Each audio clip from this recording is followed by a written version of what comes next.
to secure your future. We encourage you to participate actively, ask questions, share your thoughts, and help shape the future of the Public Service Superannuation Fund. For more details and to confirm your attendance, please visit our website at www.psss.go.ke.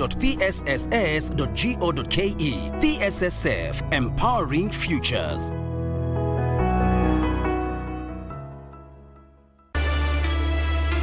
Lakini tatizo liko pale pale. Kama ni mimi hakumuua, basi aliyemuua ni nani? Hatuondoke hapa mpaka tujue mbichi na mbivu. Yasiri! Usishike! Yale yote niliyopitia mimi, mjua chanzo ni wewe. Nataka vijana ambao wanaweza kufanya kazi bila uoga wowote. Yasiri!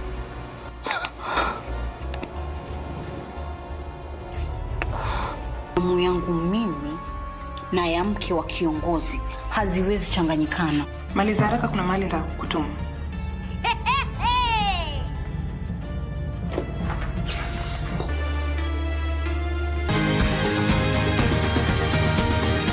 Thank you for joining us on Healthy Living. Stay connected to Voice of America at voanews.com. A look at your kidneys and how they impact your health. And an expert discusses chronic kidney disease and how to protect yourself.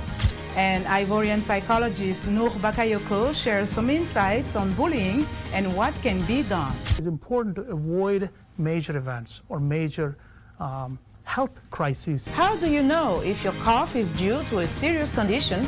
We'll have some answers. Stay well and strive to make every day a healthy day.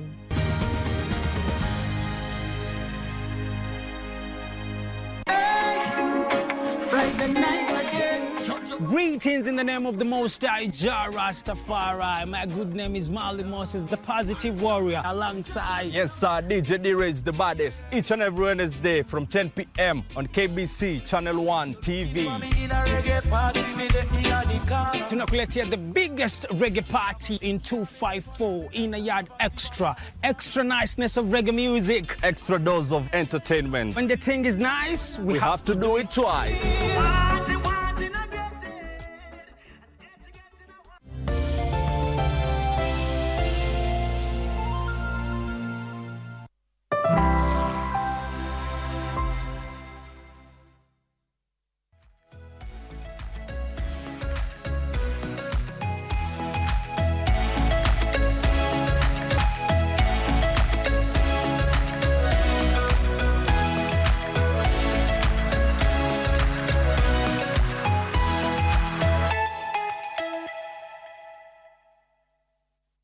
Okay, well, welcome back. Good morning. My name is Victor Olo. So it's 5 minutes past 7 a.m. And as per the routine, we usually have the Regional Commissioner of Nairobi, because it's the eve of Jamhuri Day, which will be celebrated tomorrow at the Uhuru Gardens, a very, very special day in the Kenyan calendar. The gentleman with me is Kate Mwanza, who was here with me on the same date last year, but different positions. We've just been making fun that Happy New Year, because we met last year and again we are meeting again this year. Okay, let me say Happy New Year, RC. Happy New Year to you. Good to see you, sir. Thank you very much. How have you been? I've been okay. We are implementing various government programs and projects in conjunction with the citizens of Kenya who live in Nairobi. Okay. I usually ask my guests in studio how 2024 has been, based on where we are as a nation, the leaps and bounds, the growth that we are experiencing. How is it for you so far up to where we are? Thank you very much. Since last year, we have made a lot of strides in terms of development. Our government, led by His Excellency the President, Dr. William Ruto, has implemented quite a lot within Nairobi here in all the sectors. There's a project or a program going on in every sector. And those projects are being implemented by the different agencies of the state. And we are coordinating all that as we implement it. That is both at national and county government levels. There's a lot that is going on in every sector. The sectors of health, we have quite a lot. Since last year, I think the time I came here, we may not have had an expanded health program, which has already been expanded. We already have also a large number of community health promoters in the sub-counties in Nairobi, the 11 sub-counties. Indeed, they are in every ward. We have about 7,400 of them. We also have ongoing projects in the areas of infrastructure. There's quite a number of roads, about 37 roads actually, are being implemented. 7 of them have been done. Others are ongoing. In terms of security, we have quite a lot of projects that have been implemented since we met last year. And since last year, I think currently we have now 30 security projects, that is police posts and stations. And we have already done or 30 done, and we have 12 ongoing. Okay. Yes, so we are targeting 1243. Then in the sector of promoting business and entrepreneurship amongst our people, both youth, women and men, we have quite a number of projects going on, the markets that the government is constructing. That is the county government in conjunction with the national government. We are doing a number of markets like Nairobi. We have about 20 that are being implemented. 4 of them have been completed. Others are at about 70-60%. In terms of job creation, yes, we are doing the Nairobi Rivers regeneration, and through that project, we have done quite a lot in terms of engaging about 20,000 youth who are working on the Nairobi Rivers under the Climate Works program. That has provided a lot of employment to those number of youth, the 20,000 youth.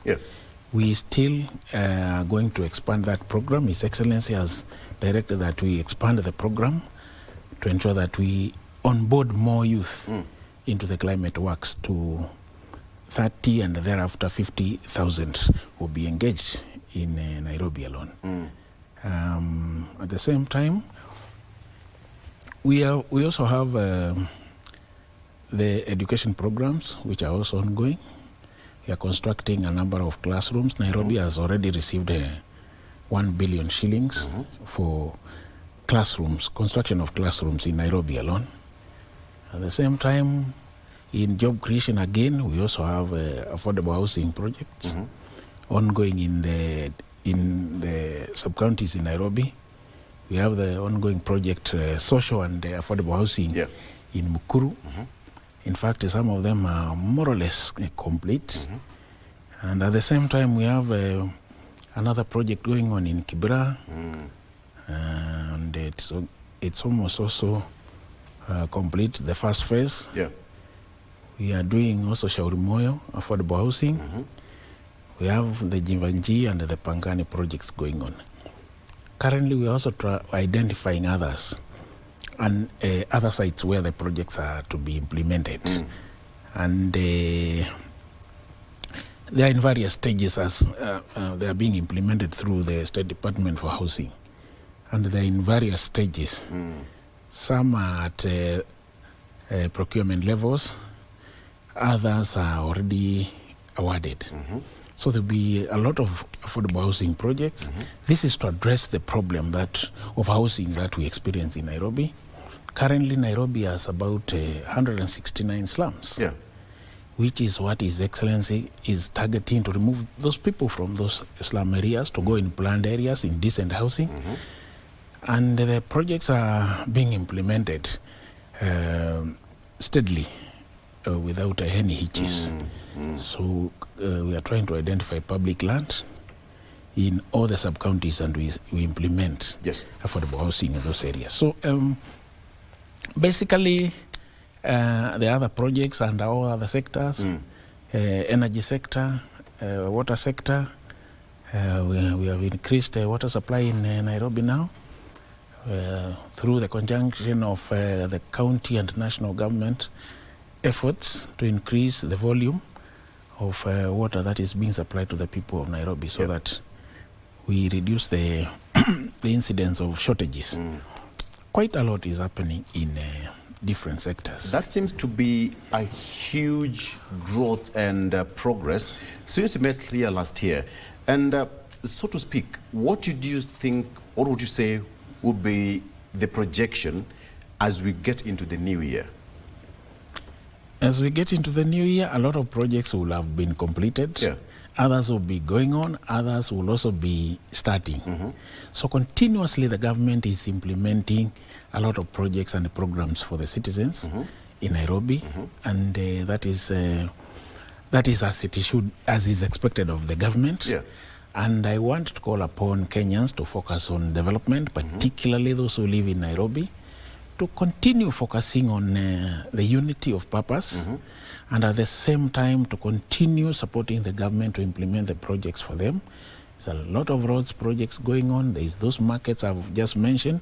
They'll provide job opportunities for youth, women. Once we expand those markets in all the sub-counties and the constituencies, it is going to benefit quite a number of Kenyans and absorb them to engage in business. But that, again, RC, that also calls the collaboration between the national government, the county government, and even the people. That, in a nutshell, is patriotism. Yes. Right. And in this case, what's the kind of reception you're getting from the Wananchi out there? I want to take this opportunity to thank the people of Nairobi. There's a lot of cooperation between the residents of Nairobi and the government. They are cooperating very well with both national and the county government. Yes. And as you have asked, we have good working relationship with the county government. In fact, we have a lot of joint projects and programs going on between the national and the county government. In conjunction with the governor of Nairobi, Honorable Sakaja, we have put our teams together, both at the county level, down to the lowest levels. We have joint teams, what we call multi-agency teams, and they are joined to implement different projects and programs. At the same time, in the projects of, for instance, what I had already mentioned earlier on the project of community health promoters. Yes.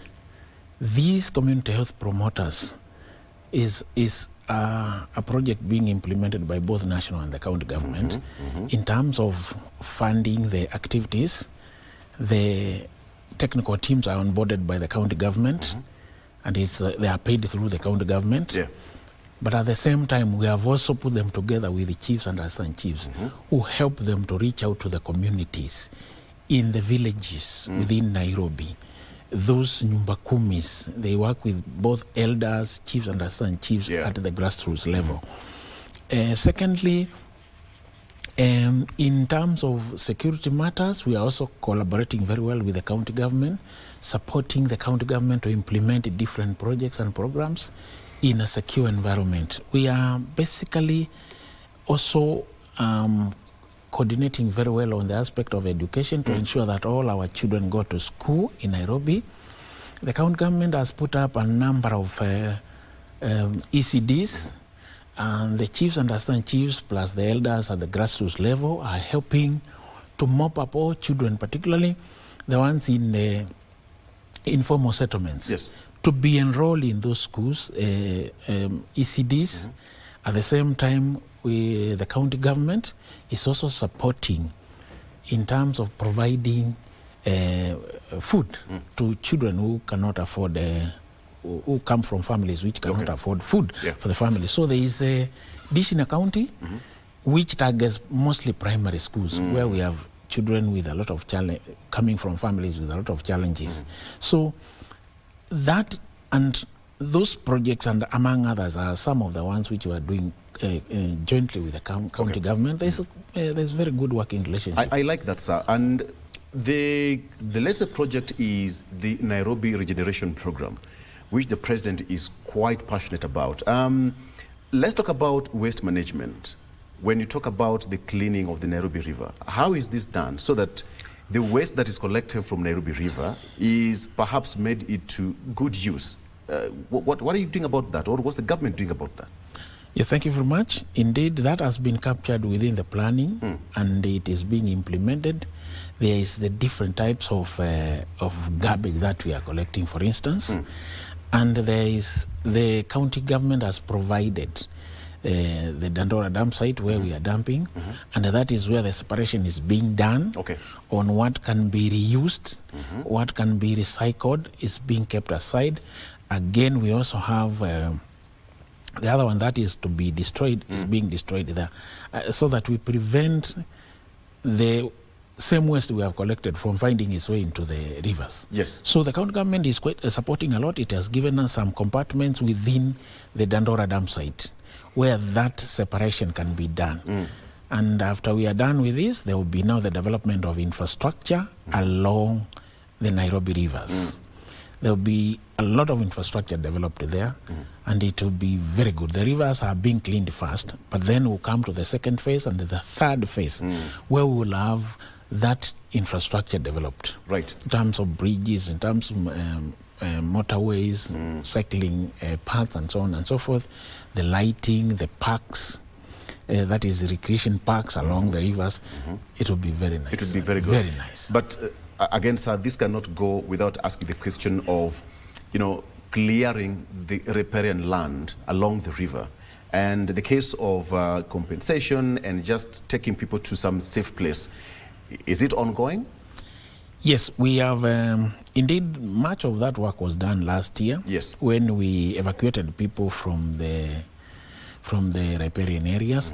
Indeed, those people we started evacuating were first affected by the flooding of last year. It took a toll on them. Yeah. And we had to do a lot to remove the people from the danger zones to safer areas. And since we said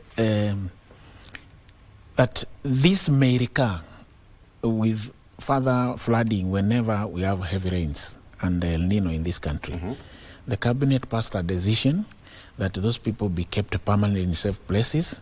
We helped to provide some stipend for them to go rent houses in safer areas, the upper grounds. At the same time, we have three categories of people. One is the tenants, who are the majority in those areas. So we gave stipend to the tenants to go and stay in safer places. The other category was the slumlords. Yes. We also helped them to get to safer places. And at the same time, the cabinet, chaired by His Excellency, also directed that for people who are affected by this riparian regeneration of the Nairobi rivers, those who possess titles be compensated. We negotiate with them so that they are compensated. So it is being done humanely, and it is being done very meticulously. There is no haywire way of implementation. We are very meticulous, and we have planned very well so that nobody is affected negatively. So for those ones who are living on the riparian itself, which is not owned by anybody, those ones, of course, we are giving some support so that they can be able to get accommodation elsewhere. Yeah. Yes, and the ones who have titles, maybe dating back to some years, it's a negotiation so that they are compensated before they move from the rivers. And in September this year, the president launched the Climate Works Mtaani Phase 1, which was meant to boost and support the youth in Nairobi. Would you please give us the progress so far? 3 months down the line now. Yes. Thank you very much. It's related to what we have just discussed. The Climate Works Mtaani, you are very right. His Excellency launched in September last year. The Climate Works. The objective, of course, is to have a clean environment. It's a climate action activity or program, so that we are able now to start with the cleaning of our rivers. And at the same time, His Excellency also directed that we onboard some 20,000 youth for a start, to start the works. And the work is divided into different activities, the cleaning of the rivers. We are also doing nurseries, tree nurseries, which we are putting tree nurseries, which will also be planted within the riparian areas. as part of the beautification and also as part of environmental action. So, so far, we have onboarded 20,000 youth, and we have implemented quite a lot in those different aspects of the climate works in the Nairobi rivers areas. So it is going on very, very well indeed, and as I had mentioned, we are going to expand that, and we may be moving to 30,000 youth in the next, by the turn of the year. So a lot has been achieved, and when you go there, you look at the rivers now, you can see the waters have started changing, and then at the same time, we have also achieved in the reduction of illicit brews making along the Nairobi rivers. You know that is where the brewing was going on. And a lot of other crimes, including drug peddling, was also taking place. So it is also addressing issues of illicit brews, the issues of security. The Climate Works program that His Excellency launched has achieved quite a lot. Yeah, in those other fronts of security and addressing illicit brews and drugs. Let's come back to this, sir. We are here.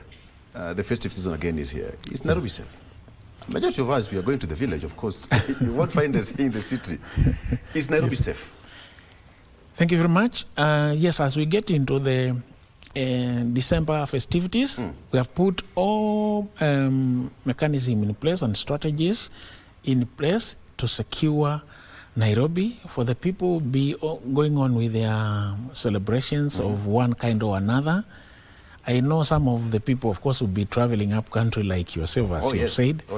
But we also have people traveling from up country to Nairobi. We have quite a number of people who come here to enjoy the festivities in Nairobi.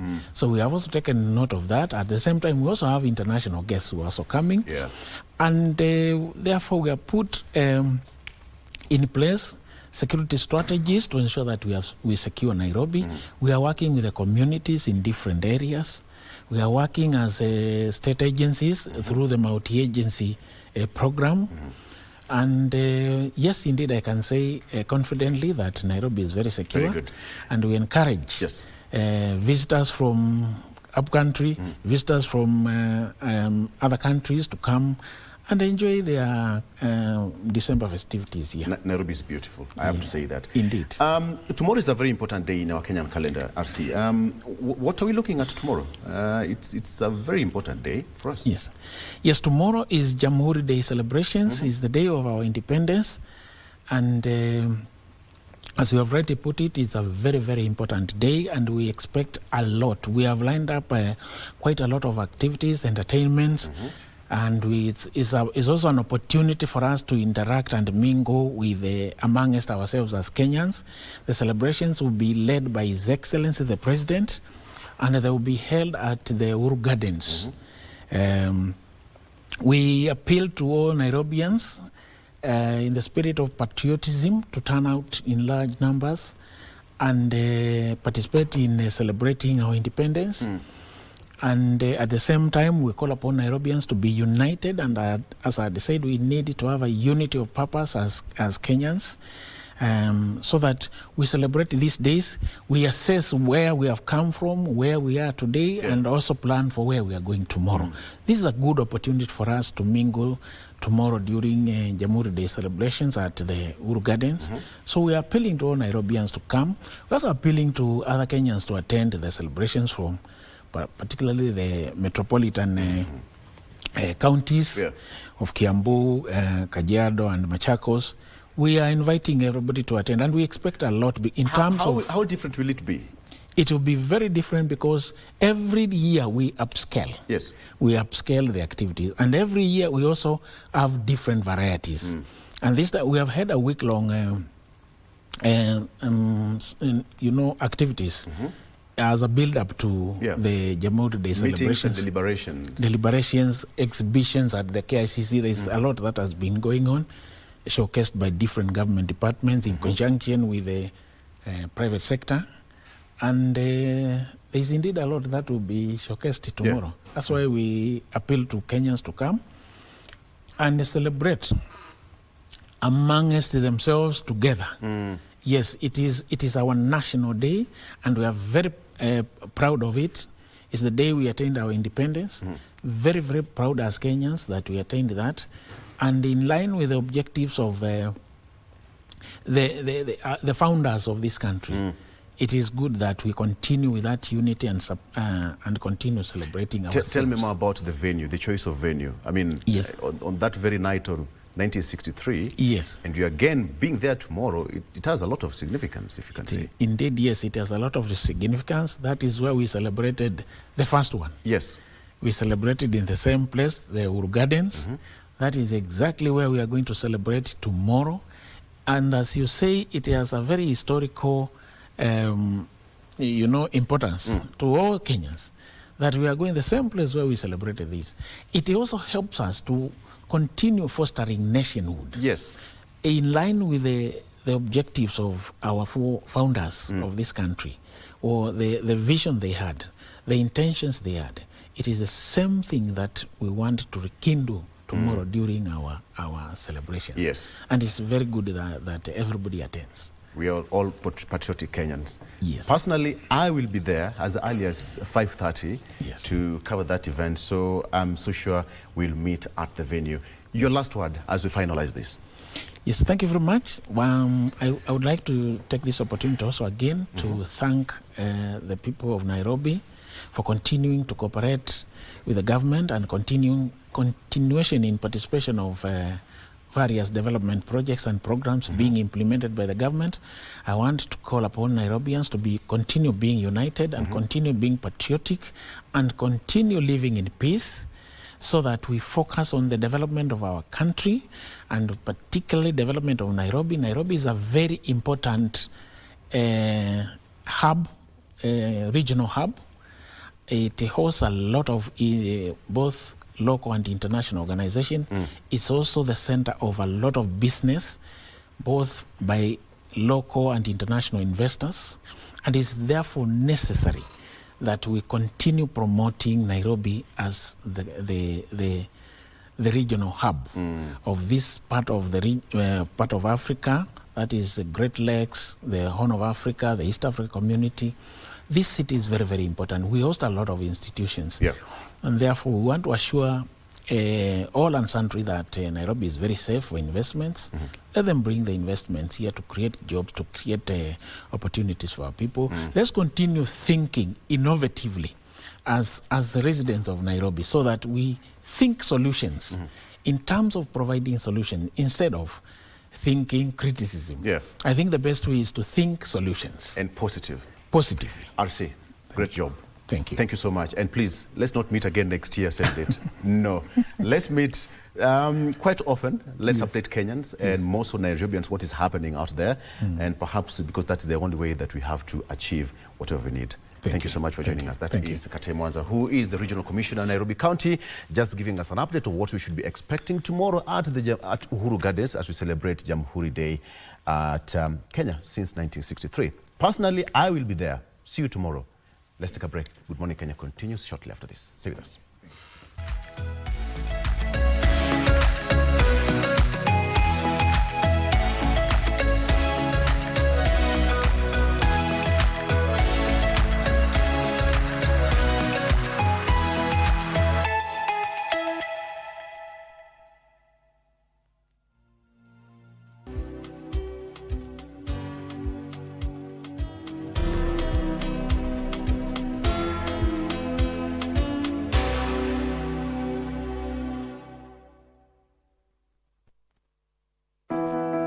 The Public Service Superannuation Fund, PSSF, established under the Public Service Superannuation Scheme Act of 2012, is a defined contributory scheme designed to serve dedicated civil servants, teachers, and disciplined services personnel. Since inception on January 1st, 2021, PSSF has made strides in operational efficiency and governance, ensuring your retirement benefits are managed responsibly and securely. we are excited to announce the 3rd Annual General Meeting AGM of PSSF, which will take place on Wednesday, 11th December 2024 from 9 a.m. at KICC Nairobi. The AGM will be graced by the Chief Guest, Cabinet Secretary of the National Treasury and Economic Planning, FCPA, Honorable John Badingongo. Watch this event live on KBC Channel 1 as we present the financial statements and key updates. This is your opportunity to learn how your contributions are being managed and invested to secure your future. We encourage you to participate actively, ask questions, share your thoughts, and help shape the future of the Public Service Superannuation Fund. For more details and to confirm your attendance, please visit our website at www.psss.go.ke.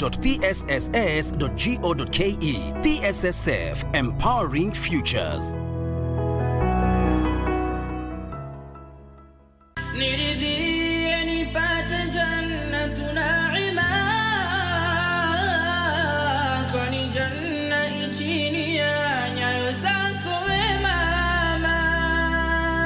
Taqwa imefafanuliwa kuwa ni kinga baina ya mja na adhabu ya Allah subhanahu wa ta'ala. Pia taqwa ni kumtii Allah subhanahu wa ta'ala bila kumwasi. Na katika maana nyingine ya takwa kama ni kusema ni kumtii Mwenyezi Mungu wala haifai kuwa ni kumuasi. Wayudhkara wala fala yumsa, na Mwenyezi Mungu awe ni kudhukuriwa, awe ni kukumbukwa kila wakati, wala asije akawa ni kusahaulika. Wayushkara wala fala. Kamene. I keep on telling you to retire from speaking English, but you are like that stubborn girlfriend who cannot even go after breakup. Attention, Baroque ladies, the golden boys have just arrived. Bishop, yeah, this is yours. For being an obedient and hardworking student. Wow. This class is full of haters. Haters! As from today onwards, yes, you are not a physical physician, but you are a mortuary mortician. Kinyanji, you are a really miracle worker. Not yet. The miracle has not yet been done. Friday night again. Greetings in the name of the Most High Jah Rastafari. My good name is Marley Moses, the positive warrior, alongside... Yes, sir, DJ D-Rage, the baddest. Each and every Wednesday from 10 p.m. on KBC Channel 1 TV. Tunakuletea the biggest reggae party in 254 in a yard extra. Extra niceness of reggae music. Extra dose of entertainment. When the thing is nice, we have to do it twice.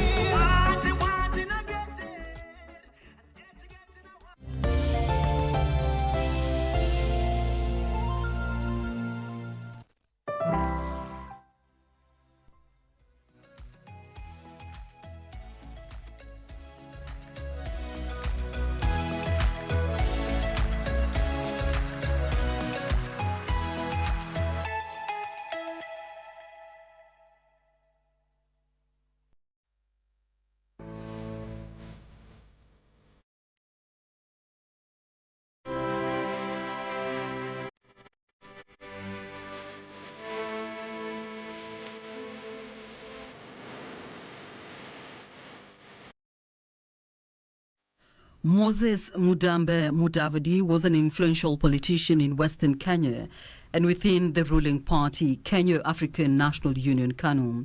As an influential member of President Daniel Arap Moi's government, Moses Mudavadi was the only person other than President Moi who would receive delegations at his residence. Even diplomats who wanted to quickly pass certain messages from their countries to State House reportedly paid courtesy calls on him at home instead of going to the Foreign Affairs Ministry. For his political influence in Western Kenya, Mudavadi was nicknamed the King of Mololo in reference to the village of his birth. Mudavadi held 4 cabinet positions at various times during his tenure in Parliament. They included the Ministry of Basic Education, the Ministry of Water Development, the Ministry of Culture and Social Services, and the Ministry of Local Government and Physical Planning. He also served as KANU Secretary General. Born in 1923 in Sabatia, Mudavadi attended the old Kima Boys Secondary School before joining Maseno School and then Alliance High School. For tertiary education, Mudavadi studied at the Leeds University in England and Harvard University in the US. Moses Mudavadi served briefly as a warrant officer in the King's African Rifles before becoming a teacher, later rising to the position of District Education Officer in Western Kenya and Rift Valley Province before being appointed the first Provincial Education Officer for Nairobi. During his time working for the Ministry of Education in the Rift Valley, Mudavadi met Daniel Arap Moi, a teacher at the time, and a strong friendship developed between the two. As a school's inspector stationed in Kabarnet and in charge of Baringo among other areas, Mudavadi recommended the future president for an in-service course that paved the way for his promotion. Mudavadi also influenced decisions to appoint Moi as the head of the Kabarnet Intermediate School and to represent the Rift Valley in the Legislative Council. Mudavadi ventured into politics in 1969 but failed to win the Vihiga parliamentary seat. He was also unsuccessful in the second attempt in 1974. He lost the seat to Peter Kibisu, who was subsequently convicted on an assault charge. Mudavadi won the 1976 by-election, and his long-term friendship with Daniel Arap Moi proved useful in his political career. Mudavadi joined parliament at a time when a group of politicians was trying to change the constitution to block Moi, then the vice president, from succeeding President Jomo Kenyatta. Mudavadi backed his friend, a decision that worked well for him when Moi became president in 1978. Mudavadi was appointed to the cabinet in 1979 as Minister for Basic Education in charge of teacher training colleges and schools. During his tenure at the Basic Education Ministry, Mudavadi was accused of admitting mostly people from his home area to teacher training colleges and was accused of the same when he was moved to the Ministry of Water Development in 1980. Despite the public outcry, he was not fired. Although his stay at the Ministry of Water Development was somewhat controversial, Mudavadi worked to improve the water situation in drought-stricken areas of the country.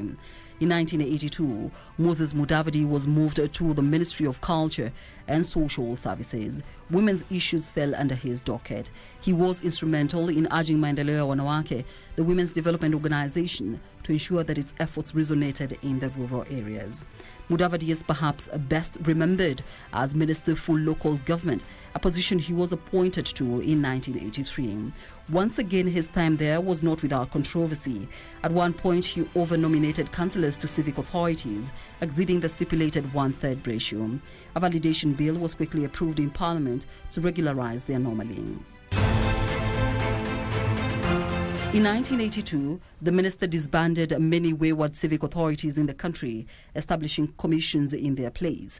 The biggest casualty was the Nairobi City Council, whose mayor Nathan Kahara was dismissed along with all his councillors, with a commission headed by John Ramtu being in charge for 10 years until 1992.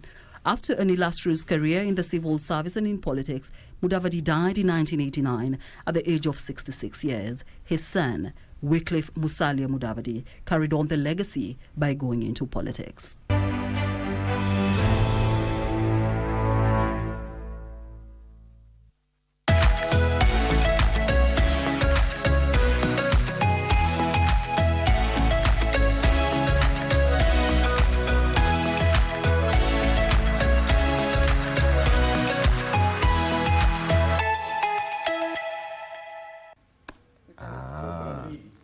I see. Yeah, good morning. Welcome back.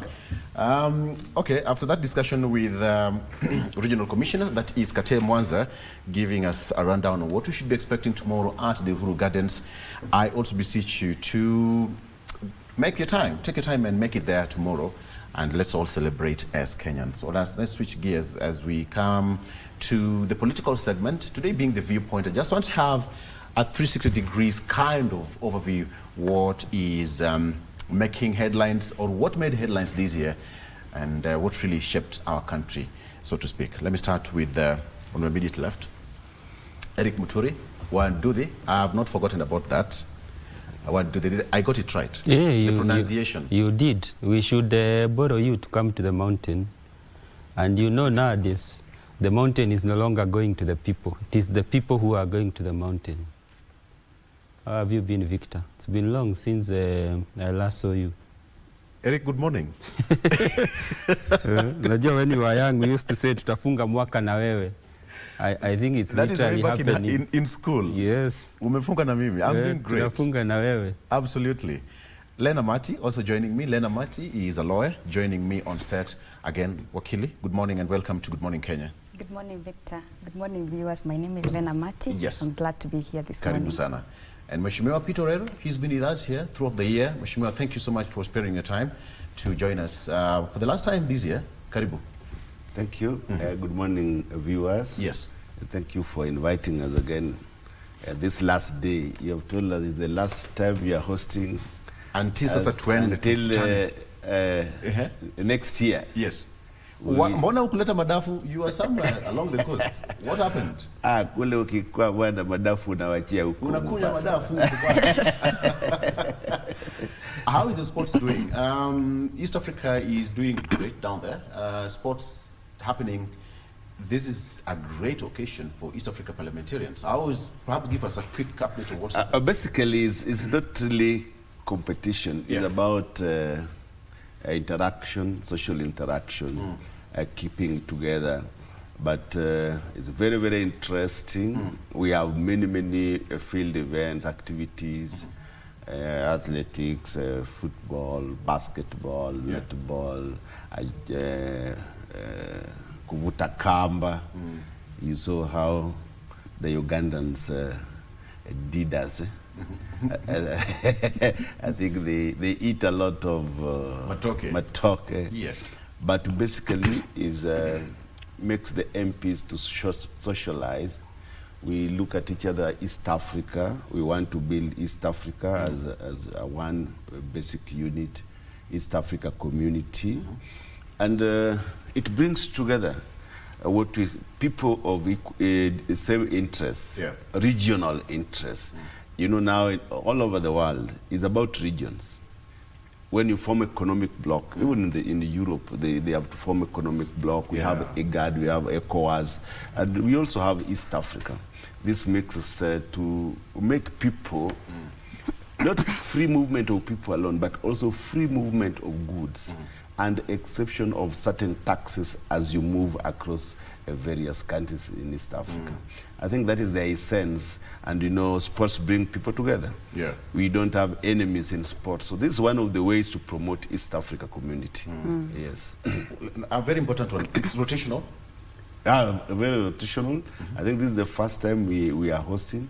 Last year we were in Uganda. The other year in Sudan, and basically it moves across the country. I think we could be in Tanzania next time. Okay. It's very rotational. All right. Yeah.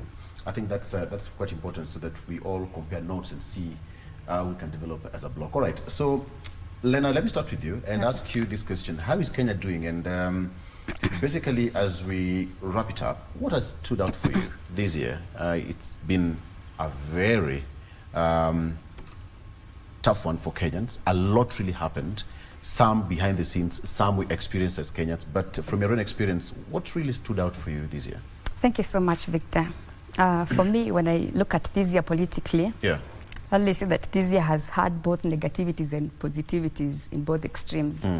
Actually, I see that that in the side of negative, that we've had so much political drama, such that if politics was a person, politics was a person, I say that politics needs to take a break during this holiday season so that we resume next year on a good note. But this year we've had so many political dramas, and we've really seen a lot from our politicians, executive, legislature, and typically all arms of government. And we've seen politics unfold in all its measures. I didn't think that in this era, as soon as since the promulgation of the Constitution, that we would have a sitting deputy president being impeached.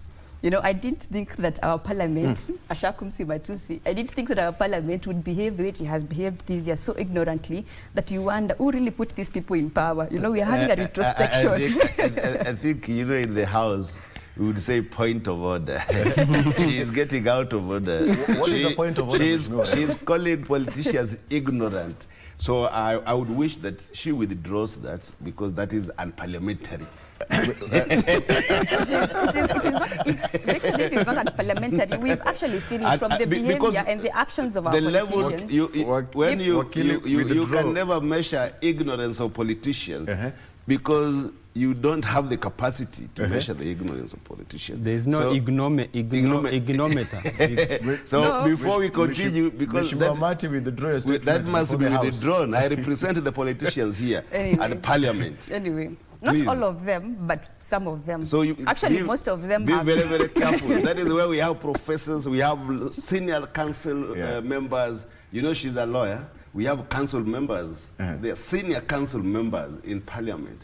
So that is very, very derogatory statement to be used. You're out of especially order. She's out of order. Okay. But the truth is, even Mercia is afraid that, we are going to talk about the actions of the House. Anyway, aside from that, but also in the positive, we've had a situation whereby we have seen the Kenyans, the people of Kenya, come out and say, you know what, enough is enough. We are tired of bad leadership. We are tired of bad governance. We are tired of corruption. And what we want actually right now is that we want to take a U-turn and begin afresh. And we could see that during the demonstrations of the Gen Z, whereby the young people said, no, we cannot really we cannot continue in this system that has enslaved us for such a long, long time. So the people came out and said, you know what, let us begin a political transition. And actually, Victor, what we are in right now is a political transition, whereby we have made the first steps, initial steps, baby steps. And we have said, come 2027, we are going to make new and better decisions. Yes. All right. Eric. Well, it's been a year full of events. It's been quite eventful. You know, this is the year where we had floods. You remember at one time the Nairobi governor wanted to procure boats, and there was a lot of public backlash on him, and that, of course, we lost quite a number of lives. As Marty says, this also is the year where deputy president from the mountain became a bit slippery politically. And for the first time under our new constitution, we have a deputy president that was impeached. We've also had quite a number of intrigues in the public space. There's been a lot of confusion on the Shah Chief Arena. This is the same year that we had the Adani. You remember, I think every regime has its own intrigues. You remember during Kibaki's time we had Arthur Sagasarian and Arthur Magarian. Then I think in this presidency, in this current regime, we had the Adanis. And the last one? Which one, Uhuru? There must have been one. I'm sure I remember there must have been one. There was, yes, they can't pay, won't pay, but we ended up paying. So I think every regime has its own intrigues. It's been quite an eventful year, I must say. And also, of course, you've hosted us quite a couple of times to discuss the affairs of the nation. That is not something that, we take for granted, having a platform where we can share our thoughts, we can share our ideas with the Kenyan people. I think that is also a highlight of this year. Good. I get it. Thank you so much for that. So let's come back to this. We are seeing a situation, and Mheshimiwa, allow me to ask you this question. The recent happening, I don't want to use the example which Eric used, but the meeting between the two gentlemen, that is the former and the current president, again, we didn't see that coming. We do not know more details of their meeting, but different statements came from their offices. We could not weigh which was true or which was not. But as it is, what do you make of that meeting? Because it's also said that members of some prominent businessmen, the clergy, and some of the members of the legal fraternity brokered that meeting. I think it is a very good sign to this country that leaders can always meet, especially to the extent of former head of state and the current head of state, and looking either from a political situation and economic situation. Somebody who has been in power has the first-hand experience on how a country is run. And for a while, the last 2 years, we have not seen the former head of state meet the current head of state. And we have had a lot of political turbulences where we had shareholders and non-shareholders taking center stage in our political arena. It means that this a new dispensation of political journey that is being charted. They are charting a new political dimension in this country. It is always very significant when you see a former head of state meet a current head of state. There must be undertones, either positive or negative, that meeting was addressing. I think most importantly, it must have been addressing the situation within the Mount Kenya region. Apart from being a former president, it has been very, very difficult in a political arena to bring the mountain together. My friend has just said that we go to the mountain never comes. But now I saw mountain going. That was a mountain movie. It became slippery. That was almost a mountain movie. That's a mountainous movement. Yes, I think there must be something up the sleeves with these two gentlemen.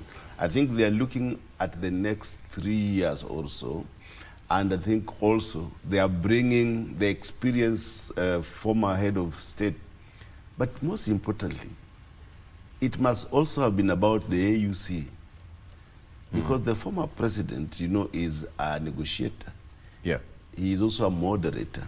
And we need his backing in this phenomenon. As Kenya. As Kenya. Right. So for us to get that chairmanship, we need to have the voice of the former president, the voice of the current president, and also our candidate. Now, when these three people have a common goal, that is when this country will be stable, because they represent the interests of diverse people.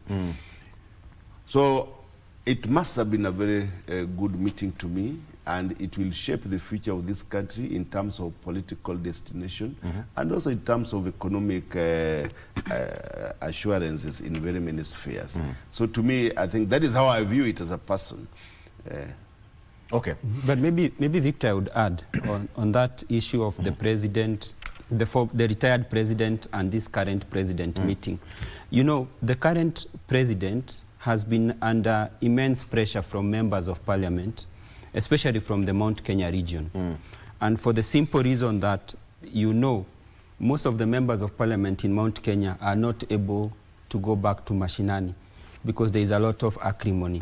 And you see, the gateway to the mountain, there are two gates. You could use the Gachagua gate, which of course for the current regime has become untenable, or you could go the Uhuru route, which is also an open gate. And I think the president, in his wisdom, has decided that the most palatable gate to use is the former president's gate. We are yet to see what will unfold in this coming year, but I think it is the easiest route to be able to sort of balance the ground, especially for, you know, the Mount Kenya MPs. They gave the president overwhelming support when it came to impeaching the former deputy president. But you see, having done that, there has been a lot of backlash in mashinani. So the question is then, how do you return the MPs who are foot soldiers for you to be able to go? Because this is politics. They also need votes in 2027. So how do you bring back the ground to them? The current president is not able to go to his former deputy president as a gateway to the mountain. So you must find another gate, even if it is the window. Somehow you must make sure that you find yourself in the house, either through the gate, through the back door, or through the window. The big question is how that will play out, considering the former still is considered as one of the prominent men, is a national leader. But how that is going to pan out to twist the minds of the voter, who you allegedly say cannot allow their members of parliament to go back to mashinani. I mean, it must be a very tedious work for the former president. You know, Victor, one thing you must know in politics, and Mheshimiwa might know this better than myself, the voter only counts during election time. It's only for the first time in June 24th when the voter said, you're leading us in the wrong direction. I don't think that happens with Mheshimiwa Torero. Yes, but as far as but as far as the he is voter, forgiven because he's not the politician, but he is forgiven. Yes, but you see, the voter only counts during elections. Yes. And what does the voter want during elections? If Baba in Nyanza says we move to this direction, it doesn't matter what the opinion of the voter is. The voter follows that direction. Look at Mount Kenya last time. We were not necessarily voting for President William Ruto. We were voting against Baba and President, the former President Uhuru Kenyatta. So as far as the voter is concerned, the voter is there to meet his obligations every second Tuesday of August after every 5 years. Leda, let me get your opinion as well. Okay. I really disagree with what my colleague here said. But for me, you see, the mountain started becoming slippery some time back. And not just the mountain, but the whole of the country. But I think the Rigathi's issue was an accelerant to its slipperiness. And so we expected that at one point the current president will try to reach out to the former president, Uhuru, at least to try to get the mountain, to try to win and, to win back the mountain. But for me, when I look at it, it's not just about the mountain. The reason why the people of the Mount Kenya somehow had respect for the president, the former president Uhuru, was because they felt like they had made the wrong decision. Because once this regime came into power, they made things so unbearable for the Kenyans. They made policies and there were tax increase that made it so hard for us as Kenyans, and everyone felt it. And so they started saying, better Uhuru's time. Not because they liked Uhuru, but they are like, I think it's better Uhuru's time than this time of Ruto. So they realized, we made a mistake. So that's where the respect of Uhuru came from. And so Ruto going Uhuru's way to gain the favor of Mount Kenya, for me, I don't think it is going to work. Because the problem is not just about being Rigathi's issue. It's also about it being the kind of happenings that are happening within the government. That the people have felt that this government has lost focus, it doesn't care about them. That is why when the president was in Embu, when he started talking about SHIF and SHA, and things to do with affordable housing, people started booing him. It wasn't political, it was about his policies. And so if the president wants to gain the mountain back, the only thing that he can do is to work towards development. Otherwise, if the former president also joins the bandwagon of this regime, he's also going to sink with this regime, him and his people as well. I'm so surprised. And be careful with the regime, because he's part of the regime. Mheshimiwa is part of the regime. You must tread carefully. Where she's catching stray bullets all along. But he's part of the regime. You see, one catching statement that I've got is that yes, as we take a break, the mountain did not vote for Ruto. They voted against Raila. That is a very catching statement. And you see, to me, from where I sit, I don't sympathize with them at all. Because you cannot have your cake and eat it at the same time. You mean you can't sympathize with the mountaineers? No, not at all. Because you cannot vote against. Let us vote about policies. But she has come to correct herself that the current president needs to work and good governance.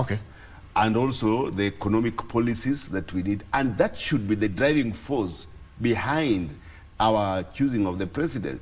We should never have a time that people vote against a particular person. But let's have a time for a break. Can we? Then I will start from there. You're right. Yes. We'll be right back. Stay with us.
lakini tatizo liko pale pale.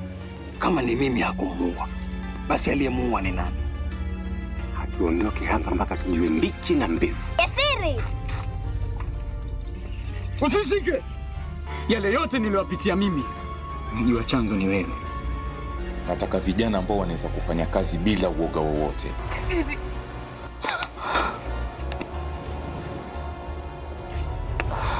Damu yangu mimi na ya mke wa kiongozi haziwezi changanyikana. Maliza haraka, kuna mahali nitakutuma.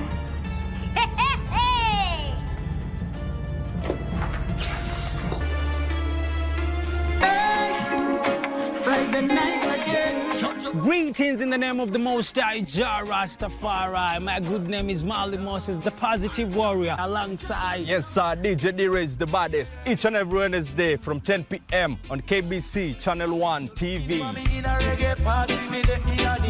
Tunakuletea the biggest reggae party in 254 in a yard extra. Extra niceness of reggae music. Extra dose of entertainment. When the thing is nice, we have to do it twice. Niridhie nipate jannatu naima, kwani janna chini ya nyayo zako we mama. Taqwa imefafanuliwa kuwa ni kinga baina ya mja na adhabu ya Allah subhanahu wa ta'ala. Pia taqwa ni kumtii Allah subhanahu wa ta'ala bila kumwasi.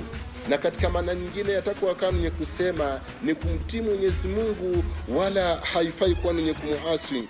Wayudhukara wala fala yunsa, na Mwenyezi Mungu awe ni kudhukuriwa, awe ni kukumbukwa kila wakati, wala asije akawa ni kusahaulika. Wayushkara wala fala.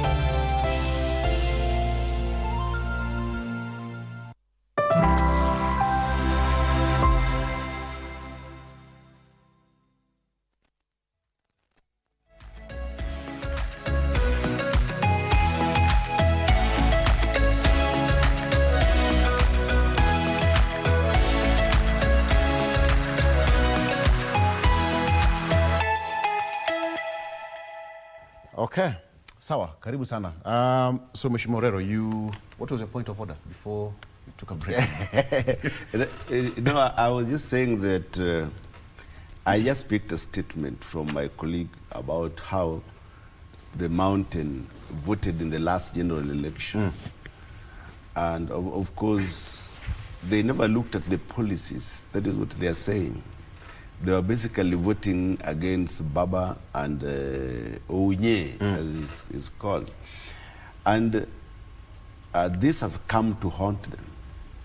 It's actually haunting the whole country, not just the mountain. Basically, is haunting. You know, from where we stand, and there are certain parts of the country that have never been in government since independence. So they have learned to survive, and they have developed survival mechanisms.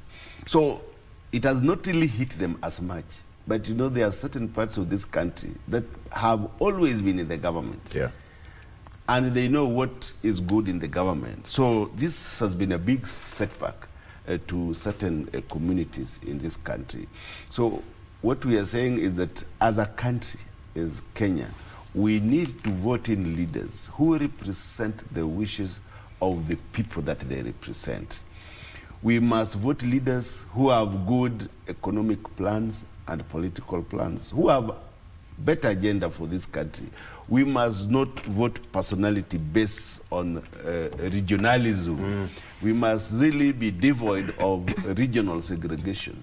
We must make sure that as a Kenya we are united, and we must make sure as a Kenya that we move together. Different tribes must be our strength. It is a diversity that must bring unity in this country.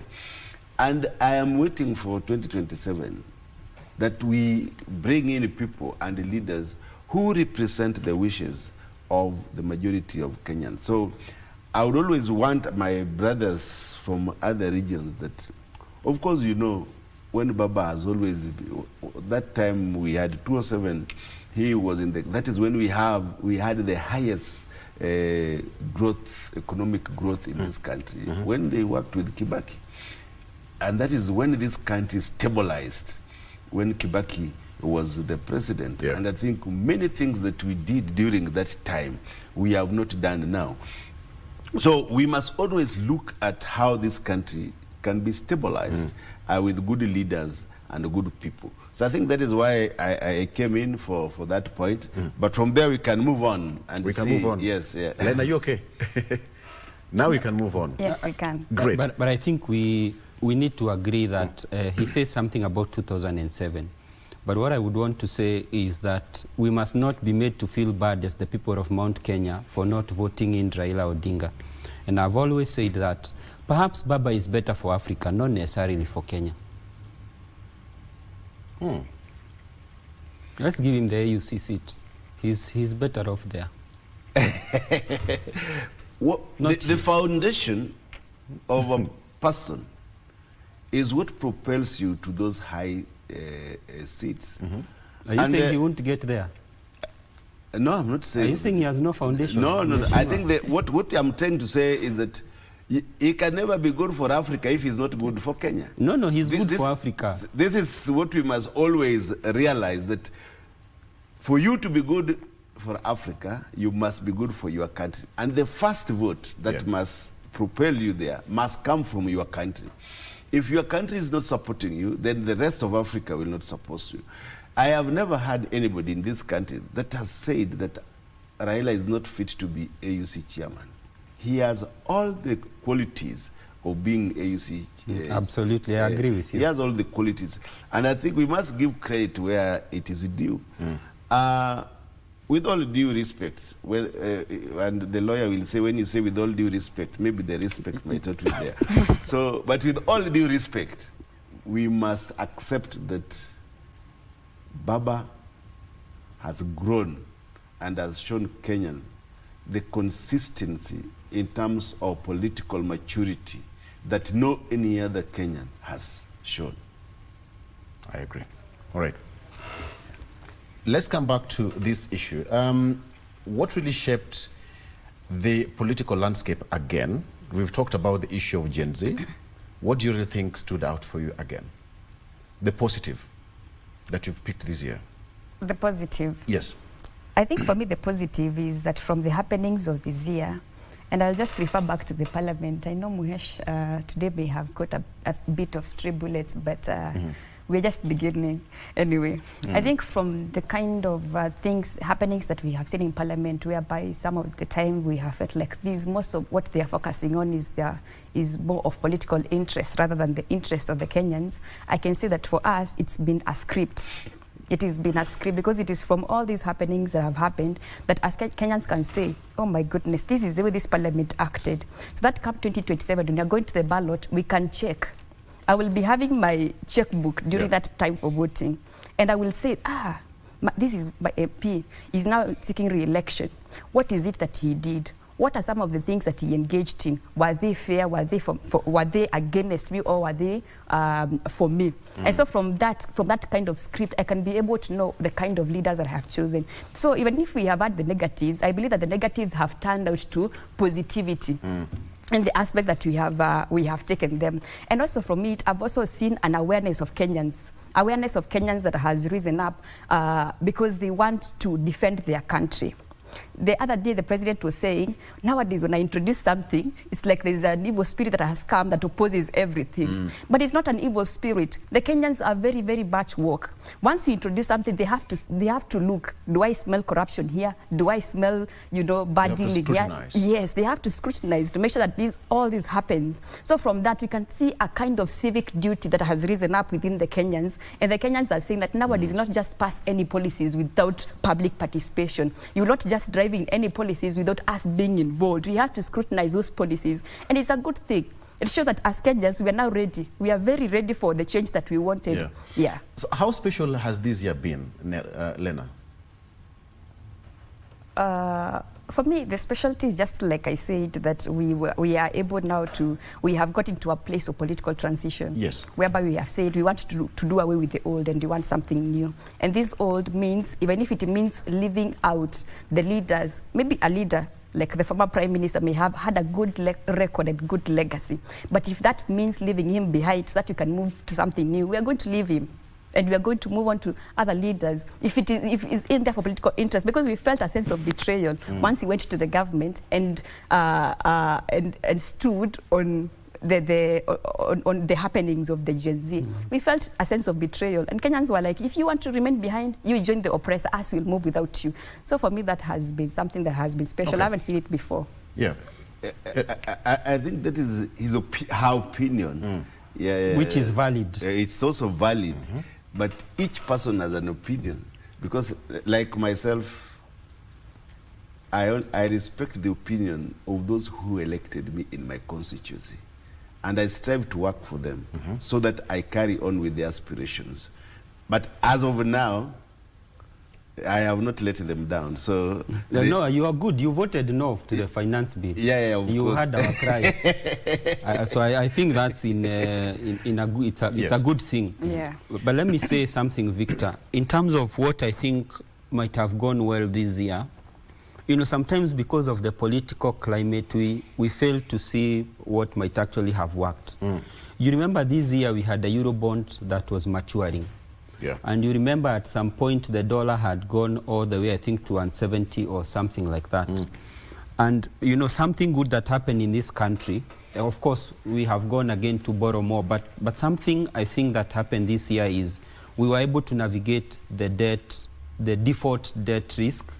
We did not default. And many of our contemporaries in Africa actually defaulted on their loans.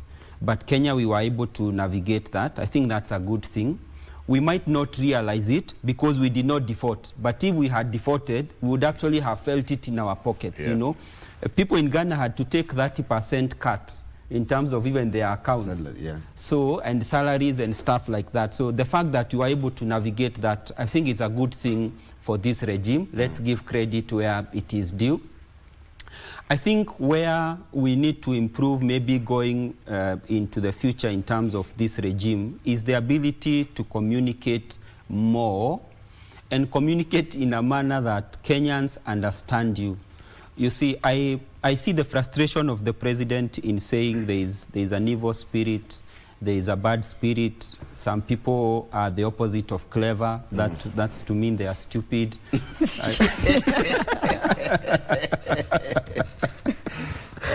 That is a good one. But by and large, I think this regime needs to grow some strong sense of base so that they accept criticism. It's not everything that will always go their way. If they had listened to Kenyans concerning Adani, they did not have to wait for the US. Kenyans would have built more trust with them. I think moving forward, they need to, there is a very big office for communication, very big office. So I don't know whether when they go to work, they play solitaire or what exactly they do. But I think they need to do more in terms of their work that they are supposed to do, communicate more, let Kenyans know what they are doing, allow criticism. You know, when you're criticized, it does not mean we hate you. It means we voted for you. Like I voted for you, DA, by the way. I campaigned for them. Am I likely to do that again? The jury is still out there. But I think more can be done, because at the end of the day, when a government is in power, it exists in power to serve us as the citizenry. I'm not just suffering because I am from Mulima. The whole country, in terms of economic downturn, is suffering. Professor Kindiki is from the mountain. Have I been able to access Professor Kindiki because I'm from the mountain? No. Do I stand a better chance of accessing him because I have touched the mountain? Maybe. Not necessarily. Maybe. But it's the same thing with Aluo and Aluya out there. So I think so long as governance is working, it's working for all of us. Great. Talk of governance. Mheshimiwa, how would you rate Parliament's achievement, performance this year? When you go, as per the report that was launched a week or so ago, 40 adjournments because of lack of quorum this year alone. Yeah, sometimes those adjournments come late in the evening. You know, the business has to go maybe up to 7. And when it gets late, that is when those adjournments comes. They never come in the morning or in the afternoons. But that is very, very unfortunate about the adjournment. I am one person that attends parliamentary sessions on a daily basis, unless I'm out of the country or commitments, that is parliamentary commitments. So I would say that as a parliament, we need to improve on that so that we don't have adjournments. This will help us pass as many bills as possible. But of course, I think we have passed many bills in this year. Some are good bills. We have the sugar bill that I think is a good bill. We have had equalization fund bill. You know, those are good for Kenyans. We have definite affirmative action in certain parts of the regions that do not get funding. So some of these bills will in turn help Kenyans. But we need to do more as parliamentarians. We need to bring more bills. One of the areas that we never did well are individual members' bills. We have had very few individual members' bills go through in Parliament this year. So we hope that next year, the Speaker or the House business will make sure that we have many individual members' bills go through Parliament. But I think it's because of the political environment. We have had so many things in political arena that has also affected the operations of the House. We have had a negative impact. We have had, we have removed the deputy president, and for about 6 months, it has not been easy to operate within that parliament. We had people who were politically aligned to the deputy president, and not very few of them. And this has brought a lot of political instability within the system. And this year, again, for the first time, we have tested the Constitution. Nobody ever knew when this 2010 Constitution was being done. That particular part of the Constitution? That particular part. Tested and passed. Yes. Yeah. So I think it has tested the democratic space within this country. It has also tested how that Constitution works in a country. And this is a big thing for Kenya, because Constitution is for the people of this country.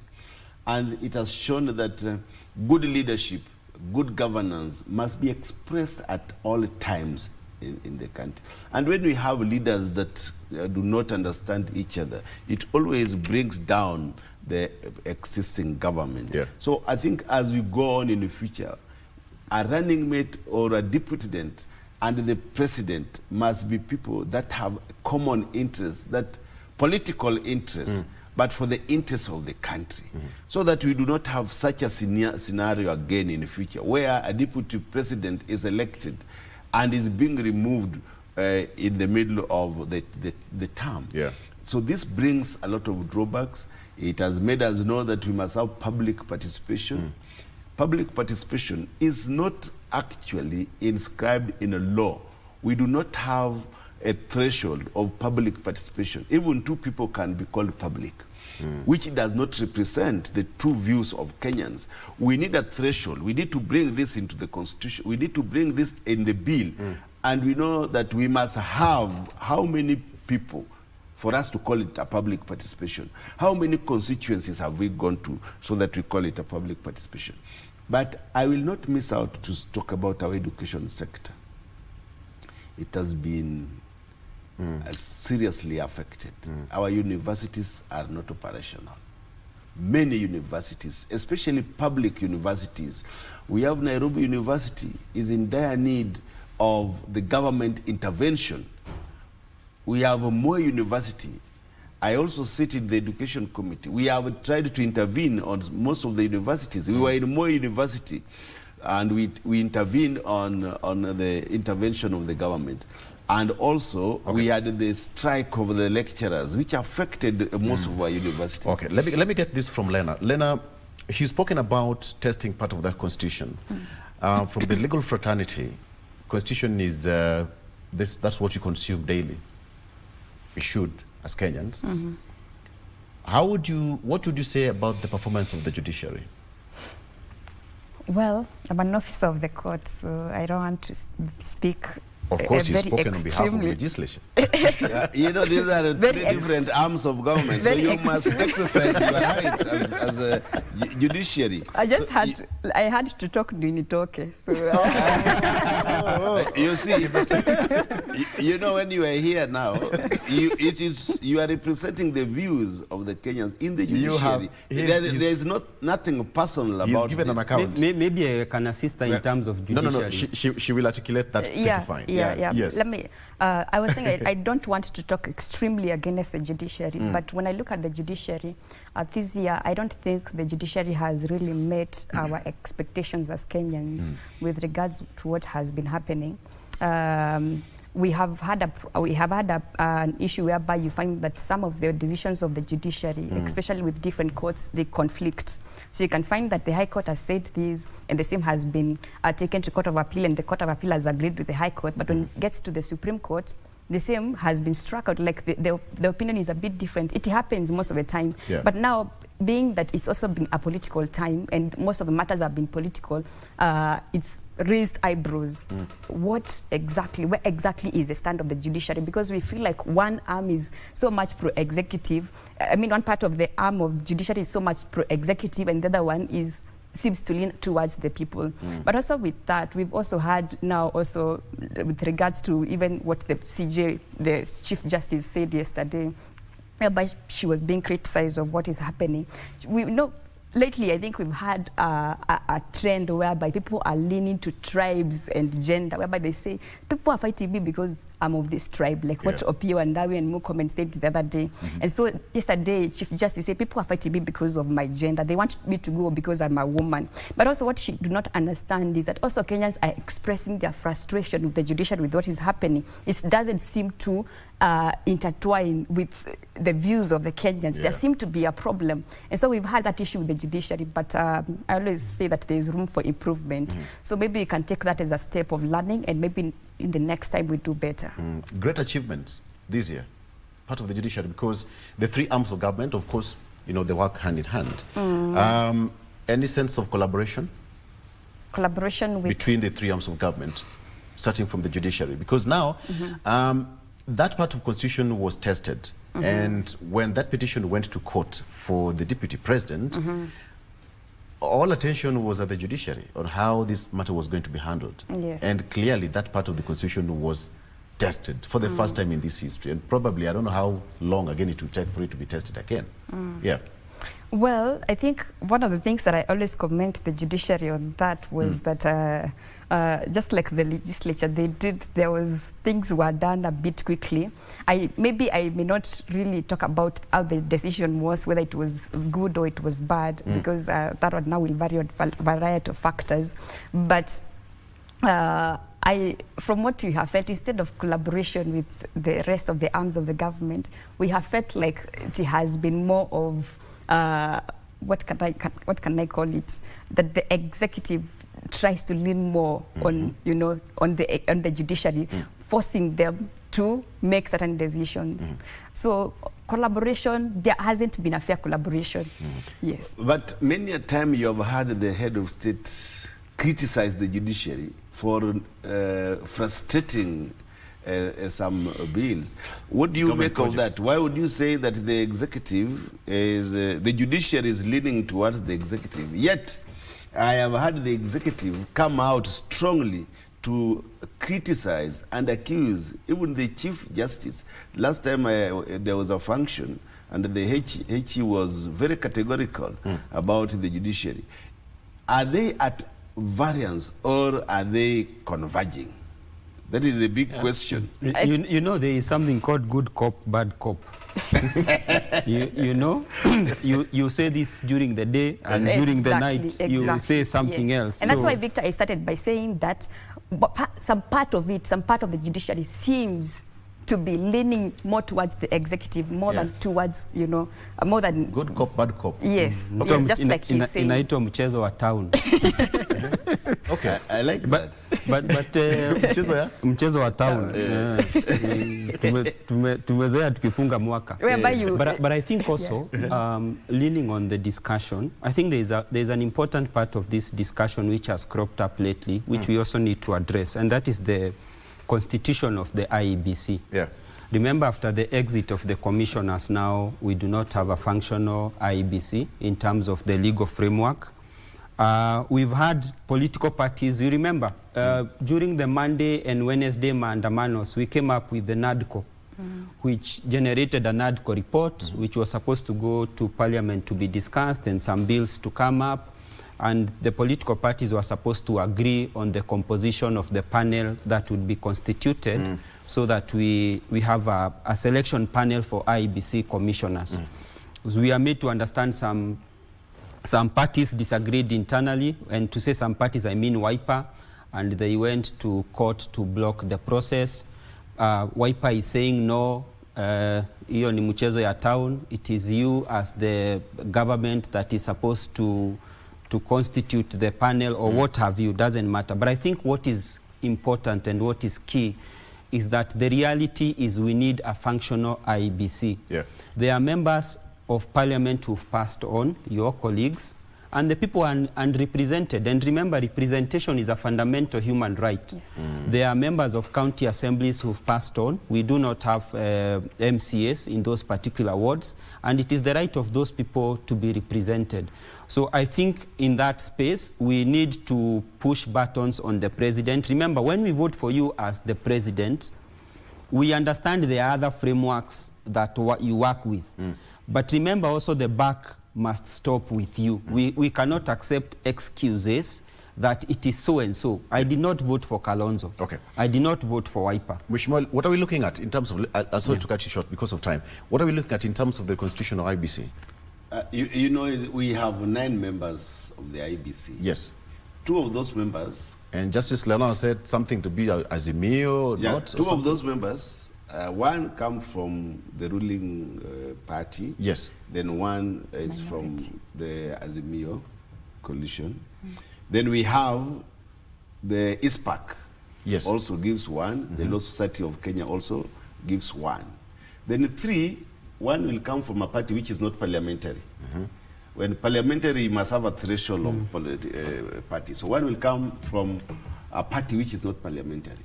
One will come from a parliamentary or a coalition of parties forming the government. One will come from a parliamentary or coalition not forming the government. Then we will have parliamentary party liaison committee also giving a 3.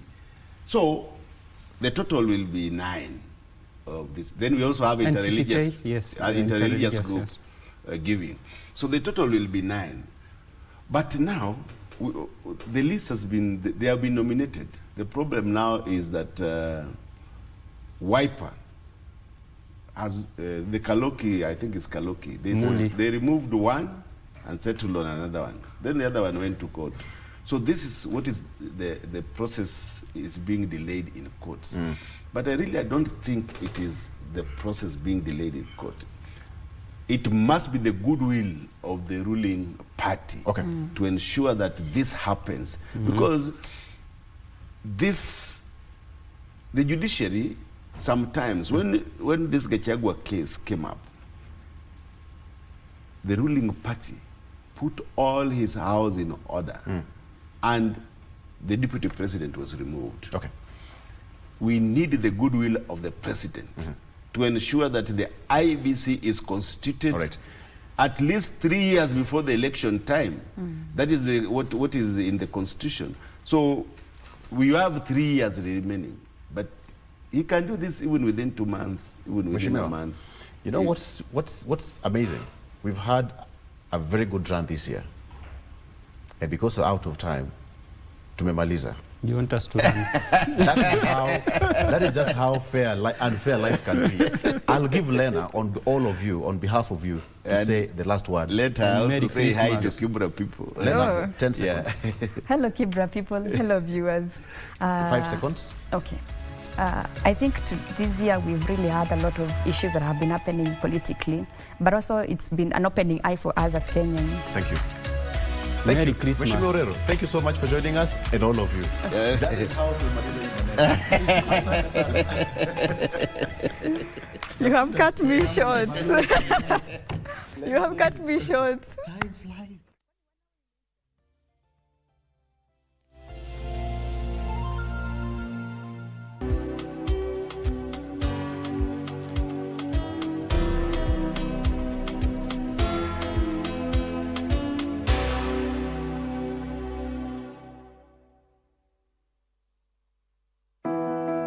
The Public Service Superannuation Fund, PSSF, established under the Public Service Superannuation Scheme Act of 2012, is a defined contributory scheme designed to serve dedicated civil servants, teachers, and disciplined services personnel. Since inception on January 1st, 2021, PSSF has made strides in operational efficiency and governance, ensuring your retirement benefits are managed responsibly and securely. We are excited to announce the third annual General Meeting AGM of PSSF, which will take place on Wednesday, 11th December 2024 from 9 a.m. at KICC Nairobi. The AGM will be graced by the Chief Guest, Cabinet Secretary of the National Treasury and Economic Planning, FCPA, Honorable John Badingongo. Watch this event live on KBC Channel 1 as we present the financial statements and key updates. This is your opportunity to learn how your contributions are being managed and invested to secure your future. We encourage you to participate actively, ask questions, share your thoughts, and help shape the future of the Public Service Superannuation Fund. For more details and to confirm your attendance, please visit our website at www.psss.go.ke.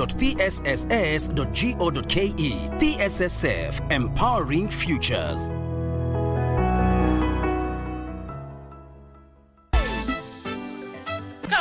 Kamene. I keep on telling you to retire from speaking English. But you are like that stubborn girlfriend who cannot even go after breakup. Attention, Baroque ladies, the golden boys have just arrived. Michelle, yeah, this is yours. For being an obedient and hardworking student. Wow. This class is full of haters. Haters! As from today onwards, yes, you are not a physical physician, but you are a mortuary mortician. You are a really miracle worker. Not yet. The miracle has not yet been done.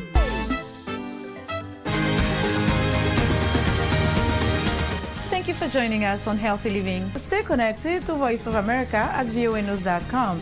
A look at your kidneys and how they impact your health.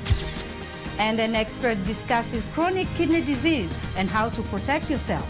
And Ivorian psychologist Noor Bakayoko shares some insights on bullying and what can be done. It's important to avoid major events or major health crises. How do you know if your cough is due to a serious condition?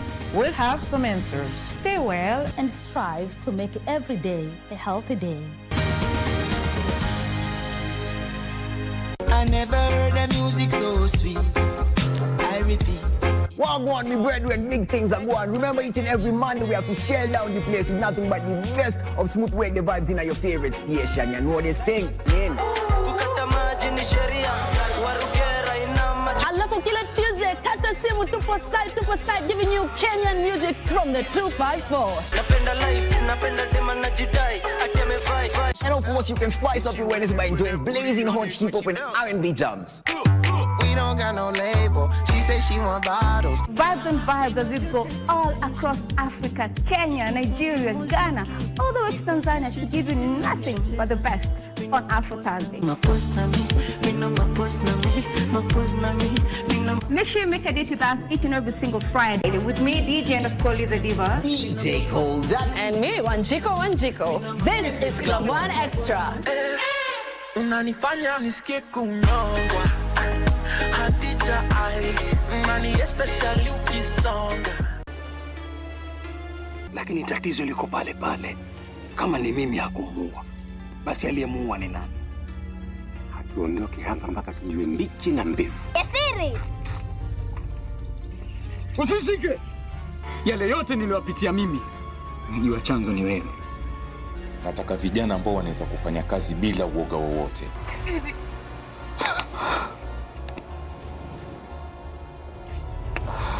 Damu yangu mimi na ya mke wa kiongozi haziwezi changanyikana. Maliza haraka, kuna mahali nitakutuma.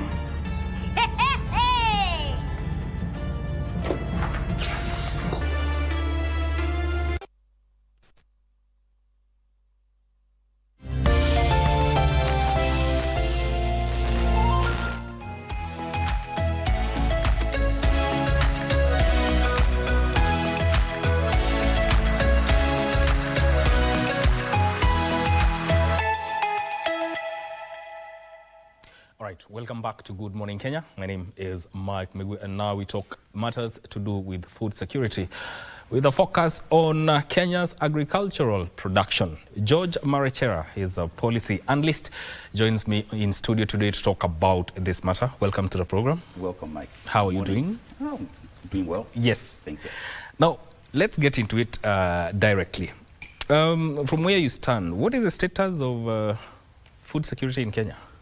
Yeah, thank you, Mike. I think issues of food security are very key, yes, especially for Kenya, given the fact that we have had quite a growth in terms of population, and we still have a pressure in terms of food security. Yeah. You not like 2023, yeah, we had almost 4 million people who were not really food insecure.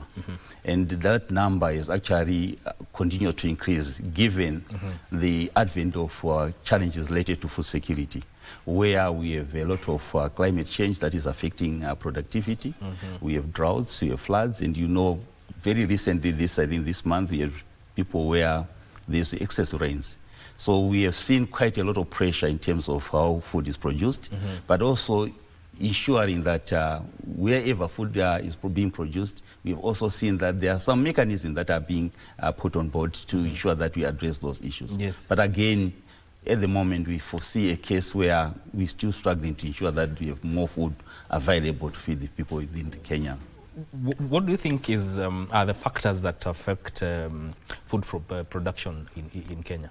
I think there's quite a lot. If you've seen over the years, we have cases where for us to be able to talk of food security, there are 3 pillars that we need to think of. We need to look at, say, is food available? Food availability, does each and everyone have food available each and every day? And the food, is it accessible? You can have it available, but we have some few people that are not accessing it. Yeah. Then is it affordable? But again, for food security, we're looking at issues of stability.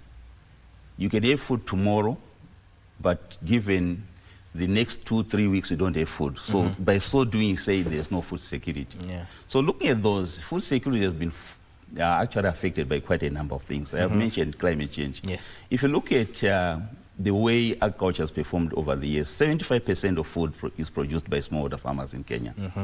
And then of those 75%, you're looking at, it actually creates about 70% of job employment opportunities. Yeah. But again, typical smallholder farmers is actually, here's a lot of challenges. The first one is market linkages. If they produce the food, they don't have proper market linkages where to sell. Financial inclusion. For farmers to produce, they need to buy inputs, fertilizers, chemicals, they need to have seeds. But then if they don't have any linkages, in most cases, the financial sector is very averse in terms of supporting farmers because they think the smallholder farmer is very risky to give money. Then you look at technology. Not many smallholder farmers are using appropriate or the right new technologies that are available in terms of seed, in terms of the agronomy. But what is really affecting much of food production is issues of climate change. Climate change has led to an increase of 2% in terms of the temperatures, and this has led to drought. So where we have farmers that are really depending on rain-fed agriculture, it means when we have climate change and we have a drought, that means their yield is going to be very minimal. Yes. But more so, if you look at the production history, if you have market linkages, it gives an incentive for farmers to produce more. If a financial inclusion, it also gives an incentive for farmers to produce So market linkage, that is now coming from a perspective of an economic activity, seeing agriculture as a business. Definitely, because historically people have just been producing to feed their families. But again, with the new technologies and the issues of economic empowerment, you've seen agriculture being a business. So when farmers go to do farming, they're looking at what is the additional value in terms of dollar that I can get as a result of my activity. So that is really not being made by the farmers. Yeah. And because of that, you've seen quite a reduction in terms of how much the farmers are producing, and that's also has led to really Kenya importing more of the food than it is producing. Yeah.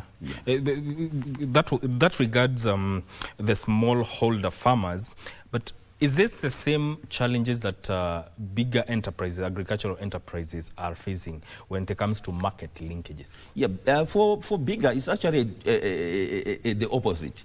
For bigger enterprises, they are well linked. And because they are well linked, they know what they're supposed to produce, because most of them, they actually do value addition. So they're actually doing from farm to fork, where they know where to link and get their inputs, because they've got their presence, which can actually guarantee them to walk into a bank and get financial assistance. What the farmers are missing is the economic identity, where, for example, when a farmer is producing, there's nothing that shows how much is produced in a certain value chain, be it maize or cowpea or cowpea. And what is needed now is to really integrate digital tools where we can actually have farmers who are really linked to the market using digital platforms.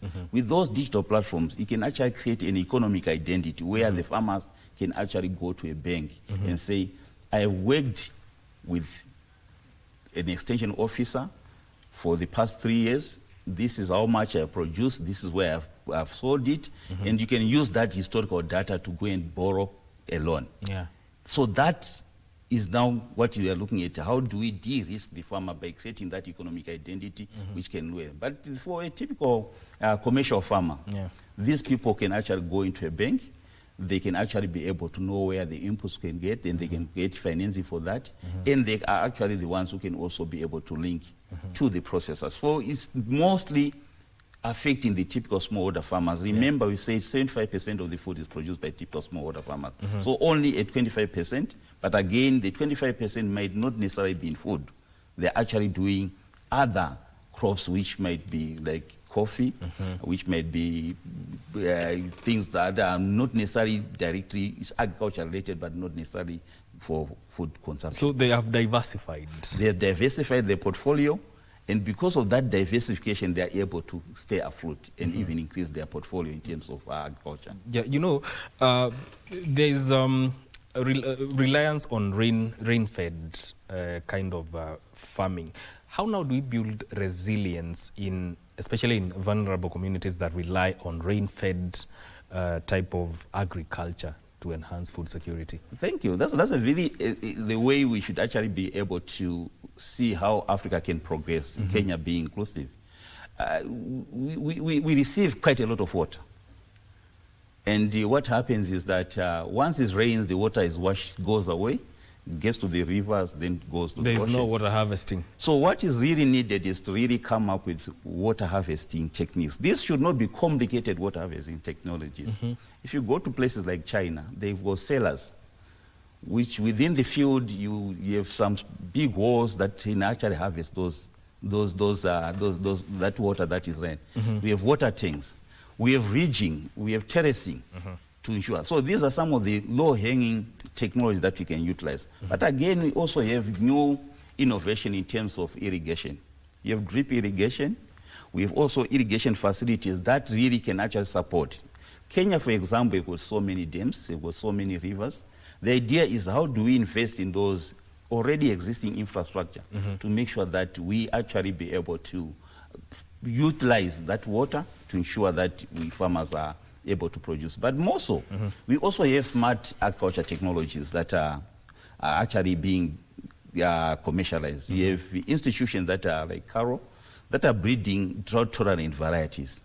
So the issue is how do we ensure that farmers are able to know about the availability of those varieties, how to plant them, where to plant them, and then with good extension system, then we are rest assured that at least the farmers are able to produce somewhere, given their agroecologies. Yes. It also ties down to the changing climatic conditions and making sure that we do not only rely on rain-fed farming system, given that climate change is something that is happening and is directly affecting agriculture. Now, what do you think of the policy of subsidizing production instead of consumption? Yeah. You see, for agriculture, if you look at countries like the developed world, the agriculture system has been very resistant because of subsidies. But it depends on how these subsidies are actually paneled out to the support of the farmers. I think subsidies should not necessarily be giving out like money. It should be in a case whereby if you can actually come up with a system where you can say the fertilizer prices, the seed prices are more affordable so that farmers can actually be able to pay for those. Because I think agriculture is just like any business. So we don't expect people to be given free items. But let it be a case whereby the subsidy is able to cushion to ensure that more people are able to afford, so that when they use those improved varieties, when they use those genuine fertilizers, their yield increases, the cost of production per unit area decreases. Then with the increased production, we also need now to link them to proper markets. Yes. And what is needed from the government point of view is the right infrastructure. If I am in Kakamega and I'm able to produce 5 metric tons of maize, but my normal production history was half a ton, what do I do with the excess 4.5? Do we have a road? And do we have the extension system that can support us to aggregate our yield so that instead of me transporting my 5 metric tons alone, I can aggregate with the people within the cluster of farmers so that we can have a 30-tonner that comes and takes our produce. By so doing, you are reducing the cost of production, you are reducing the cost of transportation, then we are linked to a market. And if we can actually be able to do that end-to-end support system, then we are really empowering the farmers to be able to know that when I produce, I am able to sell. The current scenario is where farmers produce, then they don't have anywhere to sell. Imagine a case where post-harvest losses are up to 35%. So I have produced my 5 metric tons. I don't have a good road to go and sell this. By the end of maybe 2-3 months, I'm looking at my maize and it's rotting. I have nowhere to sell. So that really gives a bad approach for the farmers. So we need to incentivize farmers by not only giving them money, in terms of giving them facilities that allow them to be economic players in the sector. And by so doing, then we actually activate them to be incentivized to know that when I produce, I'm going to have money at the end of the day. So farming is a business, and the more we approach it that way, then yeah. So it's not just giving them free things. It's giving a business approach to agriculture that then becomes sustainable, and then they become economic activity and economic agents within the sector. Even as we talk about food security and agricultural productivity, the aspect of food safety also comes in. Definitely. And now we address the issue of pesticides. Recently, there were some pesticides that were banned by the Pest Control and Products Board. What do you think, or how is that going to impact farming, production, and also farming in general as a business? Definitely. That's a very good and very important question, because one thing that we need to understand is, why do we use pesticides? They are used for a reason. And then why are they registered? They are also registered for a reason. So basically, when you look at pesticides, first of all, they are registered to make sure that, first of all, they are safe to humans. They are safe for the environment. They are also good for trade. Those are the three categories where we look at that. And then if you look at the current, I've just said, why do we use them? We use pesticides to ensure that we maintain or increase productivity, because when you look at pests, they destroy, they reduce our potential to produce. So if you look at the instance of pests in a country like Kenya, in 1984, if you look at the history between 1984 to 2011, which is published in the public news, is that we have had an increase in pests by about 2.5 million fold. We have had the climate change, temperatures increased by 2%.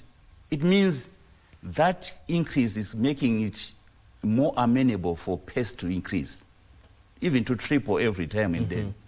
Then that being the case, it gives pressure to the farmers that are producing to say, if they don't protect these pests, that means their yield is going to be very low. Yeah. So when then you have a case whereby, I think going by the article and the analysis of the withdrawal, 8 active ingredients were withdrawn. Yeah.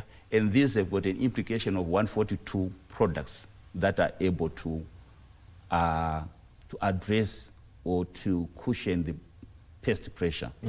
So what it means is that you don't just look at those in isolation. The question is how many farmers are using pesticides.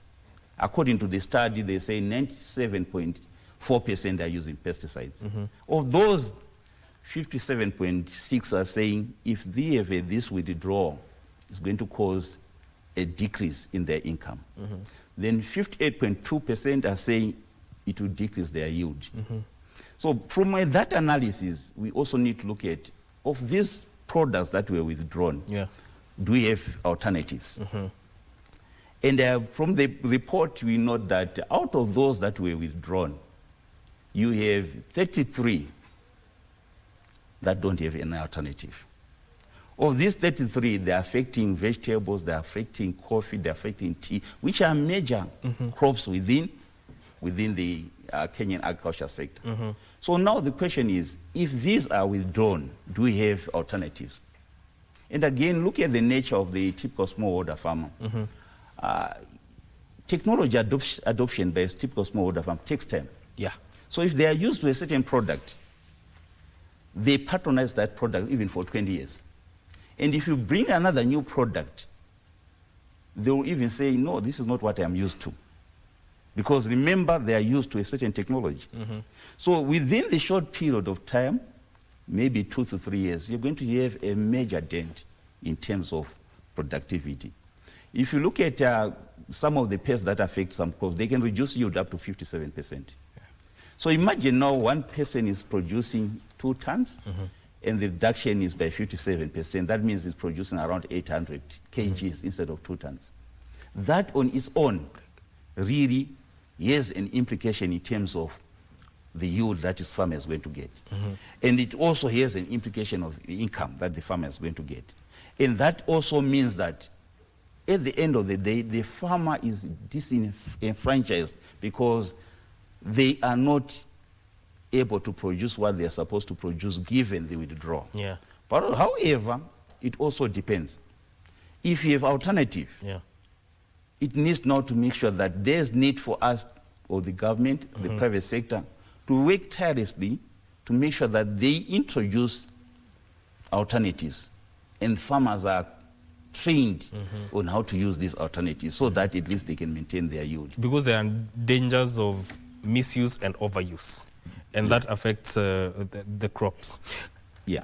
Now, in light of that, do you think we need strong advocacy for regulation and accountability within the agricultural chemical sector? Definitely, that is necessary, because what you need is like I indicated, you see, the withdrawals are guided by certain principles in the chemical industry. So when there are withdrawals, there's need to have an exit and sustainability strategy. What have you put in place to make sure that when these products are withdrawn, at least farmers have got knowledge on whether these products have been withdrawn, what are the alternatives, and how to access these alternatives. There are quite a lot of other things that we need to do to really make sure that at least the agriculture sector is not really affected. For example, you can look at a case where the private sector working in the government can actually sit down and say, guys, this is what has happened to the sector, we have withdrawn this. But then let's look at the regional block and say, which other countries are still utilizing these products? How do you ensure that they don't flow into the country? Because Kenya shares borders with other countries. So if these products are not also withdrawn from those other countries, it means at the end of the day, we still have those products that are coming in through those borders. But again, it's a question of capacity building. If you're withdrawing these products, we know they're creating a dent on the productivity, they are creating a dent in terms of income. How do you ensure that the farmers, through the extension system, are made aware of what are the alternatives? They are trained on the use, because the biggest challenge you have is that when we withdraw a product and there's no proper communication on what is the alternative, farmers will resort to what we call broad spectrum pesticides. These are pesticides that when you apply, it can actually kill even birds, even things that are beneficial to the farming community, bees, all those things. So it's very dangerous. But then we need really to then come up with a communication strategy on how do we really assist the farmers to know these products like RC has been withdrawn, what is the product that is coming on board, and then with that product, then how do you apply it and where do you get it? And then incentivize the farmers to also be able to know that we can actually commercialize without some of these products that are withdrawn. The issue of, you've said about incentivizing the farmer severally. How do you ensure you incentivize, how do you do it to ensure it increases food production? Yeah. Yes. You note, sometimes when people talk of incentivizing, they look at the dollar figure, the shilling figure. Incentivization does not necessarily mean the dollar. If I am a farmer, I can be incentivized by being trained on how to do my best agronomic practices. I know I've been doing, let's say rice, and maybe I'm intercropping it, and the yield per hectare is very low. Incentivizing, being trained on how to produce good, high-yielding rice varieties, using rice, so good high-yielding rice varieties, being able to be told that if I apply this amount of fertilizer, if I apply this amount of herbicides, this is the yield I'll get. With this yield, I can actually be able to sell it somewhere, and I can actually be linked to the market, and I can actually be able to be paid. And we can actually incentivize by farmers by actually leveraging on digital technologies, where they can actually look at an application where we are supporting them with, let's say, digital application for weather advisory, and then they can actually be able to know that, okay, 2 days from now it's going to rain. When it's rain, that's when I'm going to do transplanting. Then he can do his plan to hire laborers. Then he can be able to know this is where I'm going to get my fertilizer. Instead of going to the market, you can actually punch, order the fertilizer, it gets to the market. Then when it comes to advisory, he does not necessarily need to wait for the extension officer. I can punch through and say, how do I grow rice? What time should I apply fertilizer? So that basket, which is more of an ecosystem support to the farmer, is where we are looking at incentivizing, even linking them to the market, linking to the processor who pays them on time, is the incentivization that you're looking at. And by so doing, we are actually providing a holistic support to ensure that the farmer really transition from a typical smallholder farmer to more of a semi-commercial to commercial. And that really is what we need to look at in terms of supporting and transitioning the farmers to be more pro-agribusiness related. Okay, let's take a very short break. We'll be right back. Don't go too far. Thank you.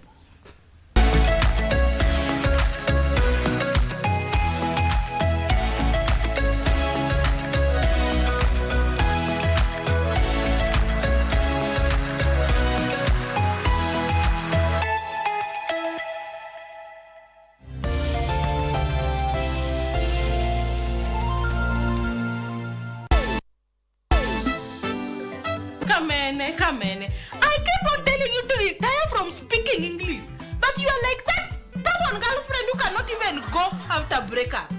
Attention, Baroque ladies, the golden boys have just arrived. Michelle, yeah, this is yours. For being an obedient and hardworking student. Wow. This class is full of haters. Haters! As from today onwards, you are not a physical physician, but you are a mortuary mortician. Kinyanji, you are a really miracle worker. Not yet. The miracle has not yet been done. I never heard going, me brethren, big things are going. Remember, each and every Monday we have to shell down the place with nothing but the best of smooth way the vibes in your favorite station. You know these things, man. Alafu kila Tuesday, kata simu tupo side, giving you Kenyan music from the 254. And of course, you can spice up your Wednesday by enjoying blazing hot hip-hop and R&B jams. We don't got no label. She say she want bottles. Vibes and vibes as we go all across Africa, Kenya, Nigeria, Ghana, all the way to Tanzania to give you nothing but the best on Afro Thursday. Make sure you make a date with us each and every single Friday with me, DJ_Liza Diva, DJ Coldat, and me, Wanjiko. This is Club One Extra. Unanifanya nisikie kunongwa. Hadija ai, mani especially ukisonga. Lakini tatizo liko pale pale. Kama ni mimi hakumuua, basi aliyemuua ni nani? Hatuondoki hapa mpaka tujue mbichi na mbivu. Siri. Usishike. Yale yote niliyopitia mimi, mjua chanzo ni wewe. Nataka vijana ambao wanaweza kufanya kazi bila uoga wowote.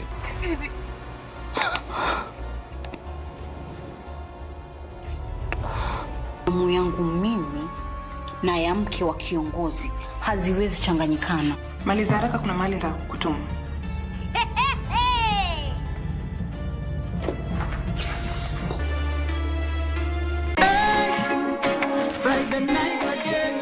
Greetings in the name of the Most High Jah Rastafari. My good name is Marley Moses, the positive warrior, alongside... Yes, sir, DJ D-Rage, the baddest. Each and every Wednesday from 10 p.m. on KBC Channel 1 TV. Tunakuletea the biggest reggae party in 254 in a yard extra. Extra niceness of reggae music. Extra dose of entertainment. When the thing is nice, we have to do it twice.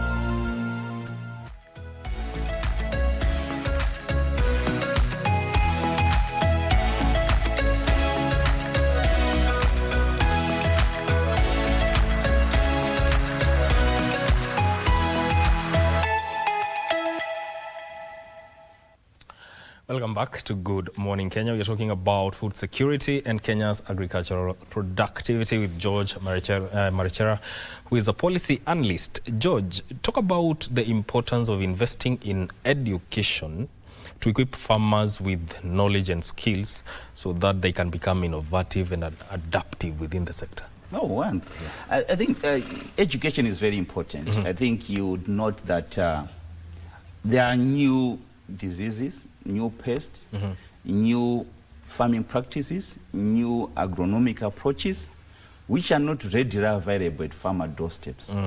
So what we need is to ensure that there's an investment in the extension system. Yeah.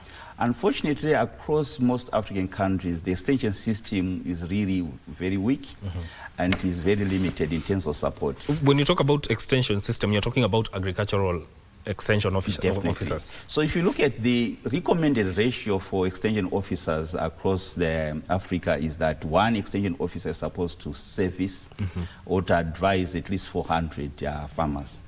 But over the years, because a good example, 2014, Kenya's population was 46 million. 2024 is about 56 million. Yes. So the increase by 10 million also translates to the number of farmers that are also increasing. So generally it means that ratio does not mean. So in most countries, Kenya being inclusive, I think the ratio is now one extension officer is about 1.2 to 1.5. And in other countries about 1.4. Other countries up to 4 million. Yes. I mean 4,000. So it means now the extension officer is stretched.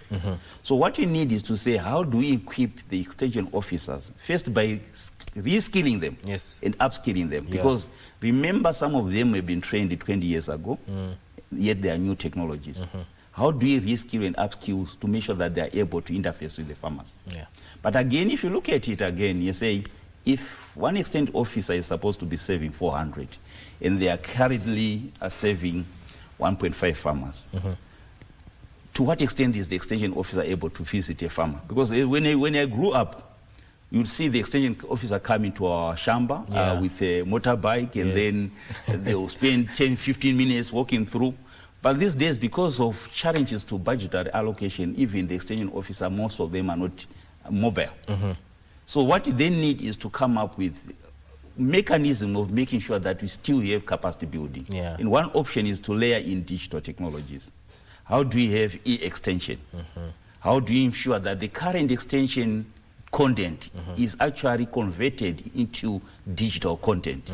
And then we have used that are in the rural areas, that work in there, who are actually able to be working very close to the farmers and advise the farmers to say, this is what is needed. This is when it's going to rain. This is the variety that is that is amenable to this agroecology. This is how you can actually put fertilizer. That is what is needed now. But again, we also need to look at the private sector-led extension system.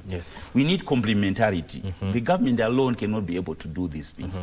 We need now to come up with what you now call private-led extension system. In some countries, they call it village-based advisors. Some, they call them community-based advisors. These are people who are knowledgeable, who could be entrepreneurs within the local communities, who can now be able to act in as extension advisors. But again, those, they need capacity building in terms of training, which varieties are good, which fertilizer to apply, when to plant, how much to plant, and what is the population density. So this is very key, because if we don't do so, we are looking at a sector that is not going to be progressing, yet there's so much that is wanted out of it. And remember also, the agriculture sector is where we have more of the old people in the farming community than the youth. We need to have a game change where we simply now look at how do we attract the youth that are coming to town to do border riding, yet they can actually work in agriculture and be more profitable and more economically viable. If you are going to look at the way it is now, where people are doing manual labor, you dig in the morning, the whole night, the whole day until evening, then you are planting manually, no one is going to do agriculture. And you see the mature people exiting agriculture, and it's going to create a lot of food shortages. So the idea is to how do you introduce digital technologies, how do you introduce mechanization, how do you ensure that agriculture is viable, is seen as a business. So much that when I want to come to town, when I want to come to Nairobi, I can say, in Nairobi, I'm going to get this amount of money. But when I'm working in Kisii, I can make this money. I'm better off in being Kisii. So that is really what is needed at the moment. And there are a lot of opportunities that are around that we need really to work through public-private partnership to support the agriculture sector. Yes, what do you see as the uptick now, henceforth, in terms of adapting to technology-based agriculture? We have seen quite an increase over the last few years. This is also the fact that I think Kenya is and a few other African countries like Zambia, Zimbabwe, Nigeria, Rwanda, they are very proactive in their agriculture strategy or national agriculture investment plans, where they are integrating technologies. We've seen in Kenya where, of course, still at commercial or emerging farming level, introductions of drones, where instead of doing manual weeding, initially people do manual application of herbicides. Then we have seen tractorization of herbicides. Now we've seen drone application, where you take maybe 5 hours to apply herbicides in 1 hectare. It is now taking you 20 minutes. So already there's adoption. And again, the good thing is that youths are being employed there. We have seen a lot of farmers adopting new varieties being produced, be it maize, be it rice. We have also seen a lot of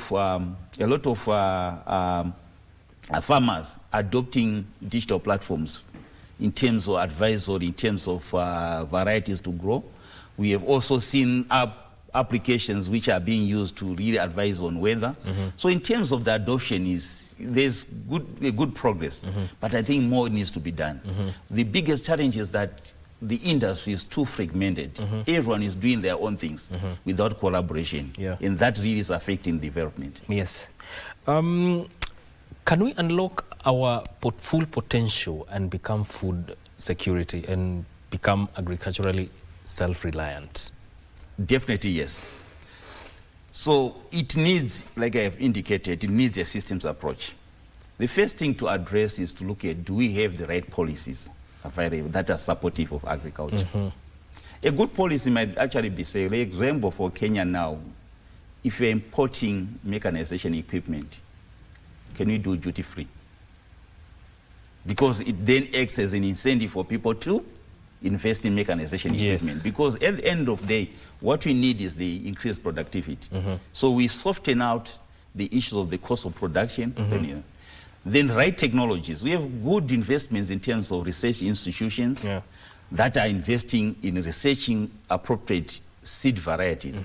But the question is, are they getting into the hands of the farmers? So we need the extension system to also take this one, both the private and the there. Then financial inclusion.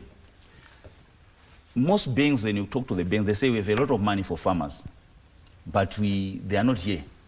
Reason being that farmers, because 75% of the farmers are smallholder farmers. None of the smallholder farmers are able to come up with a business plan because the bank needs a business plan.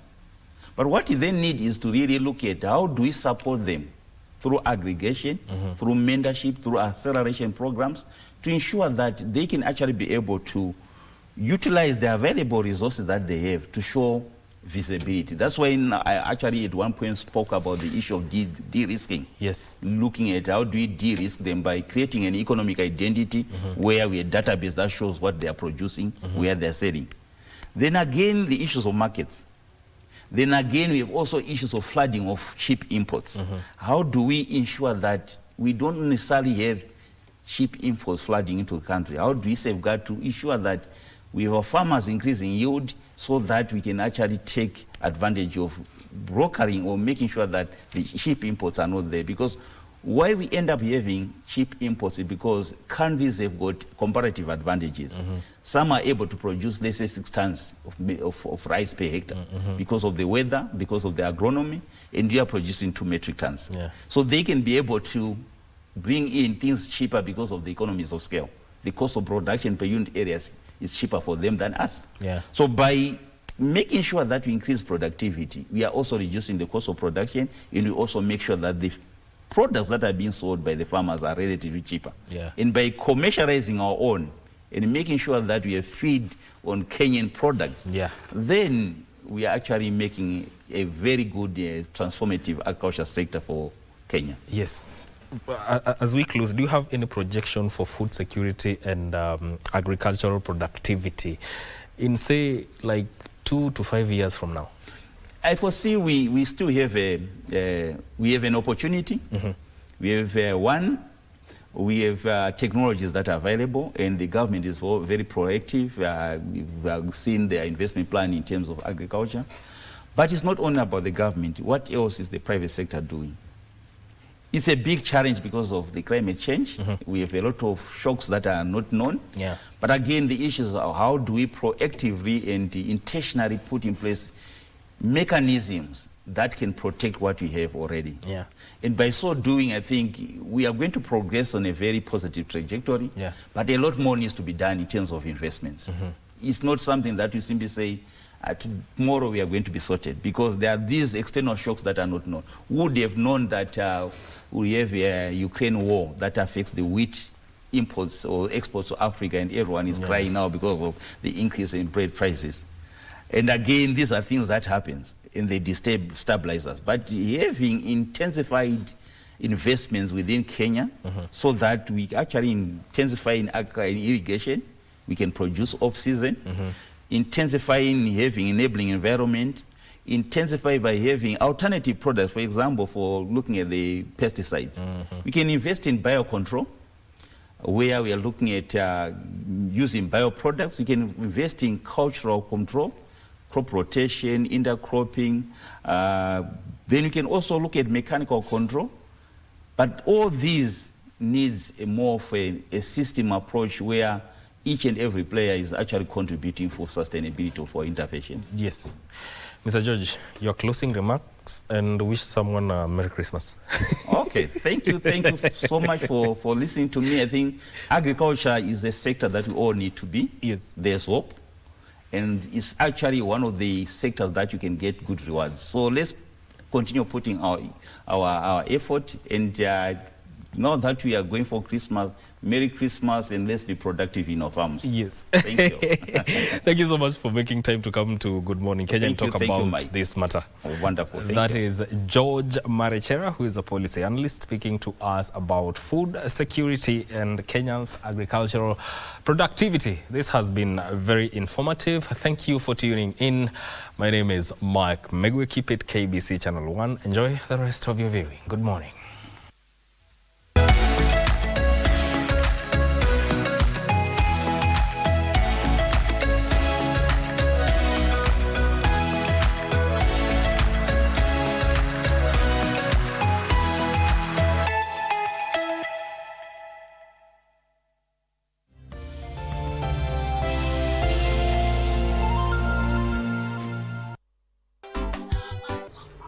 Mwambia pigia hata police station zote zikama.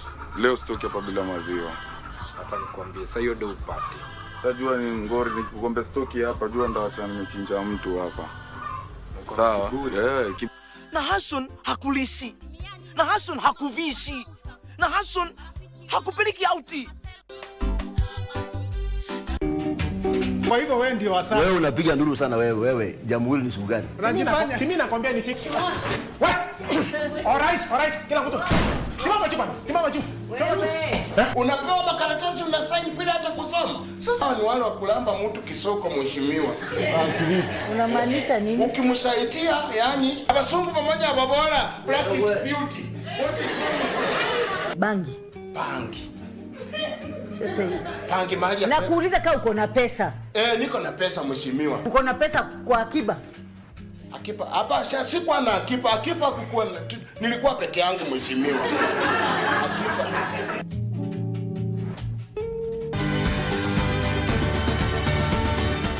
Thank you for joining us on Healthy Living. Stay connected to Voice of America at voanews.com. A look at your kidneys and how they impact your health. And an expert discusses chronic kidney disease and how to protect yourself. And Ivorian psychologist Noor Bakayoko shares some insights on bullying and what can be done. It's important to avoid major events or major health crises. How do you know if your cough is due to a serious condition? We'll have some answers. Stay well and strive to make every day a healthy day.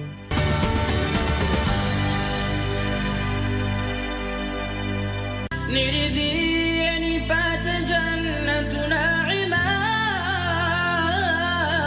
kwani janna chini ya nyayo zako we mama. Taqwa imefafanuliwa kuwa ni kinga baina ya mja na adhabu ya Allah subhanahu wa ta'ala. Pia taqwa ni kumtii Allah subhanahu wa ta'ala bila kumwasi.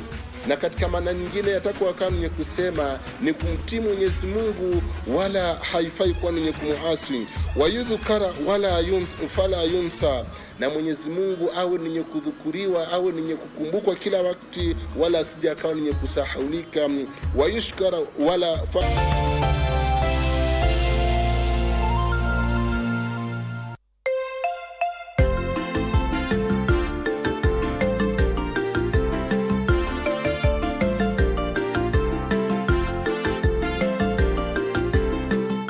Infrastructure development is a critical enabler for transformation of agriculture, delivery of health, job creation, and overall economic growth.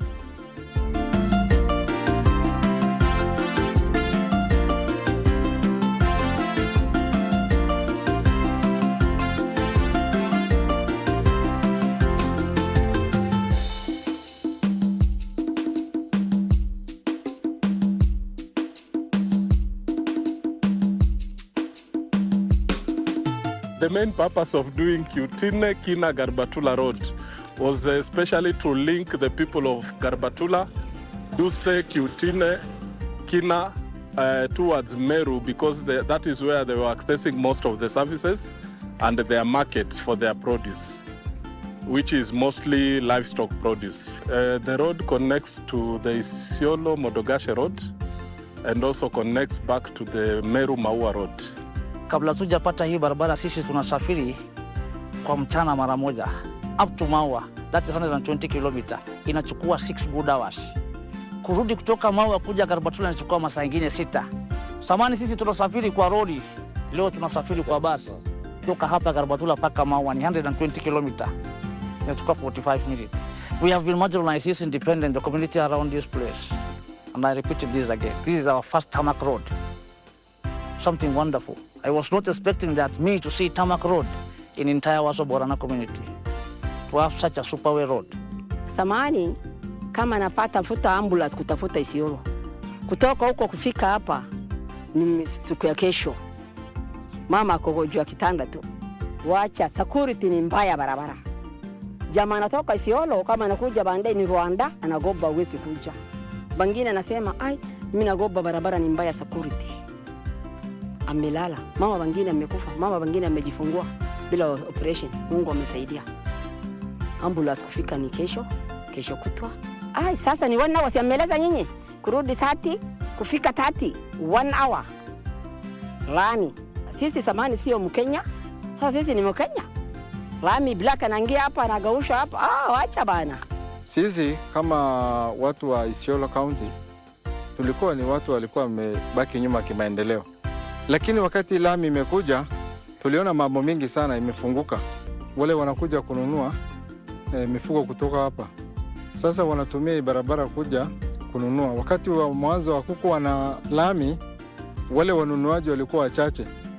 Sasa wakati lami imewekwa wakawa wengi, tunashukuru Mungu wanakuja kununua. Sasa sisi watu wenyeji pia tukapata faida ya kuuza mifugo yetu. Kwa hivyo mimi nakubaliana kwamba rais amesema barabara mashinani inafungua kila kitu. Hiyo nimekubali kwa sababu ni ukweli.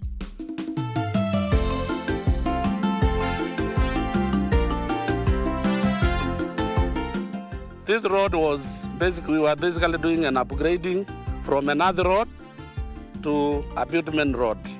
We have connected the highway from Machakos to Kitui to the rural population of Kavumbu. Again now to the other highway that is leading to Makueni from Kimasi.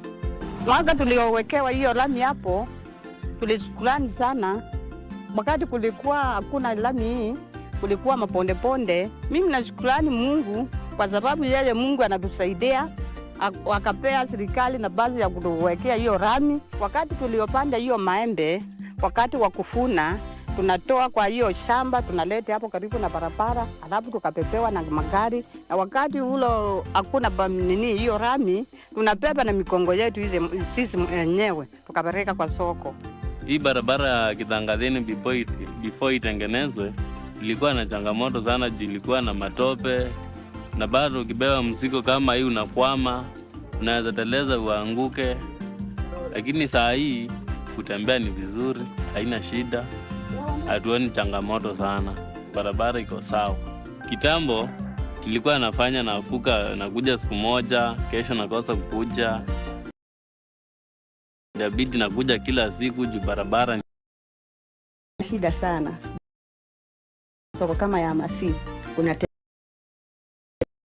sema ya kitu. Unaona? Lakini sasa ukienda unaweza mahali vitu zako. Nimeletewa motorbike uko napita pale mbele kipita tu ameweka chuma kwa barabara. Gari kuna kanyaga, gari inatoa miguu na polo. Lakini saa hii mambo iko sawa. Sema kama saa hii kutoka Machakos mpaka Tawa tatumia 30 minutes. Tambo tulikuwa tunazunguka unaenda wanawa.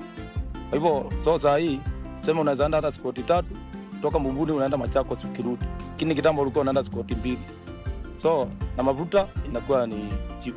We now have a proper plan on how we are going to complete all stalled roads, because they have been stalled for more than a year and a half, more than actually 2 years. We are going to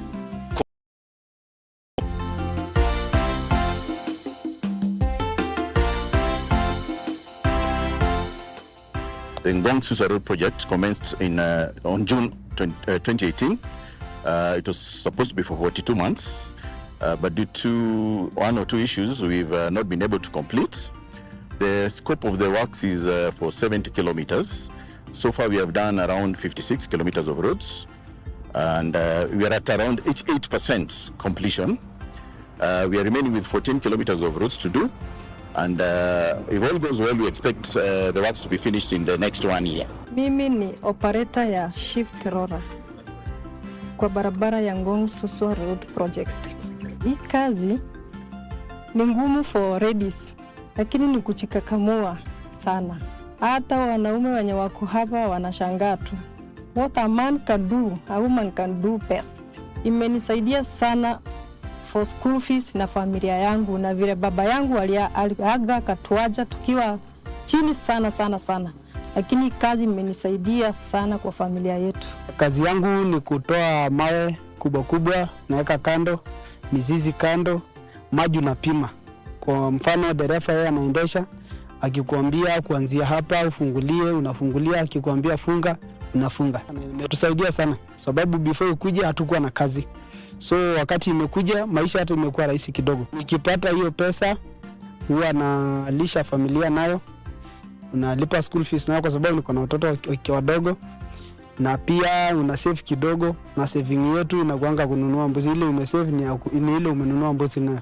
Tunashukuru sana president kwa sababu ile hadi barabara ilikuwa imesimama, na tunaona contractor imerudi kutimiza ile hadi ya president yetu, na tunashukuru president kwa sababu ulifikisha ile hadi ambayo ilikuwa imesema hii mabarabara itamalizwa, na tunaona kweli contractor amefika. Ilikuwa shida ya barabara kabisa kwa sababu hakuwa kupitika. Tuliona barabara imetengenezwa, tukaona maajabu, huku ilikuwa kichaka, lakini saa hii naona nikitaka kwenda Uaso ni madakika. Tangu hii barabara ikuje, kama wamama wa mtaa hii tumekuwa watu, imekuwa rahisi kwetu kuenda Ngong kuuza shanga. Kama vile unaona, hii ndio sisi tunategemea, hii ndio watoto wetu wasome, watoto wetu wakule. Hizi shanga ndio sisi tunategemea. Pia ilikuwa challenge hapo mbele wakati mama anapojifungua, kama ni usiku si rahisi, lakini tangu hii barabara ikue tunaita gari, ni rahisi, gari iko kwa sababu barabara iko, na tunapeleka mama anajifungua vizuri, na tumeweza kusave maisha ya mama na mtoto kupitia barabara hii. Kwa hivyo tunashukuru sana our government na hao wengine wenye wanafanya kazi pamoja kwa kutujengea barabara hii. Tunashukuru sana.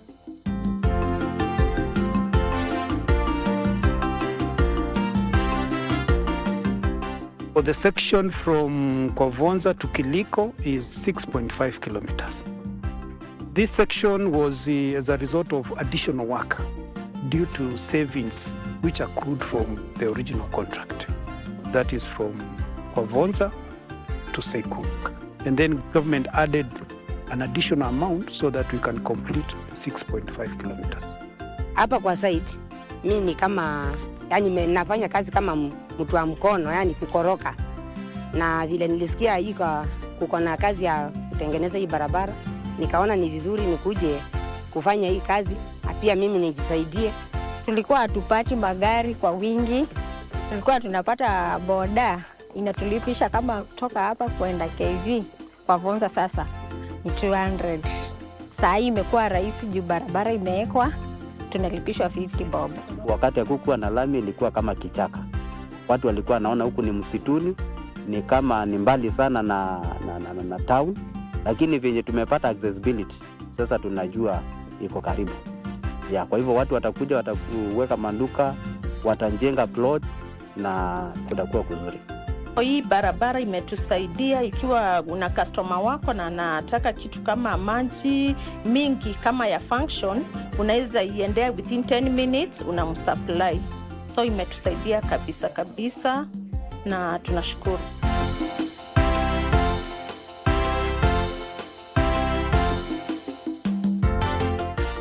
Hii barabara ya kutoka hapa Morongondo kuelekea huko Ndomoru, wakati haikuweko kulikuwa na masinda mingi sana. Kwanza wakulima walikuwa na sinda mingi. walikuwa wanaanguka huku, kulikuwa na masimo marefu sana.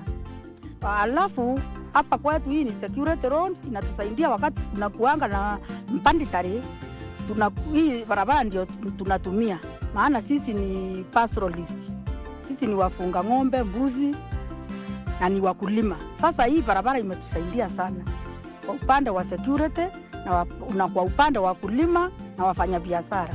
Kabla ya hii barabara itengenezwe, hii barabara ya Morongondo mpaka Lomoro huko chini, kabla itengenezwe hapa hakukuwa kunapitika, watu wako wanaweza kupita, watu wengi. Hata mazishi yenyewe, tukitengeneza mazishi kama mtu amefiwa, tulikuwa tunabeba sanduku, lakini saa hii ukiangalia barabara imefunguka, biashara zinaendelea na mambo yote iko sawa.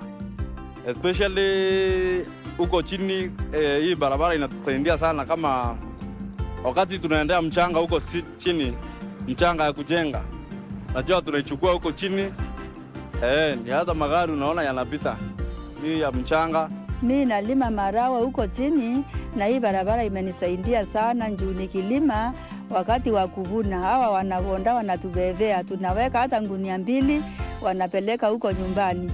Lakini wakati ule hii barabara ilikuwa na matope, angeweza kubeba hata ngunia 1. Imetusaidia sana sisi wakulima. Hii barabara imetusaidia sana tangu itengenezwe, maana wakati huo hata pikipiki ilikuwa imalisi mwezi, ukinunua pikipiki inaisha haraka juu ya mawe. Alafu kukinyesha barabara sina katika na kuwa hata hakuna biashara wakati kumenyesha. Lakini saa hii naona mambo yanakuwa mazuri. Mimi nabebanga watu kutoka Lare, Mea, Ndomoru, tunaenda mpaka huko Bulo, maana njia saa hii imetengenezwa. Saa hii njia mambo ni mazuri sana.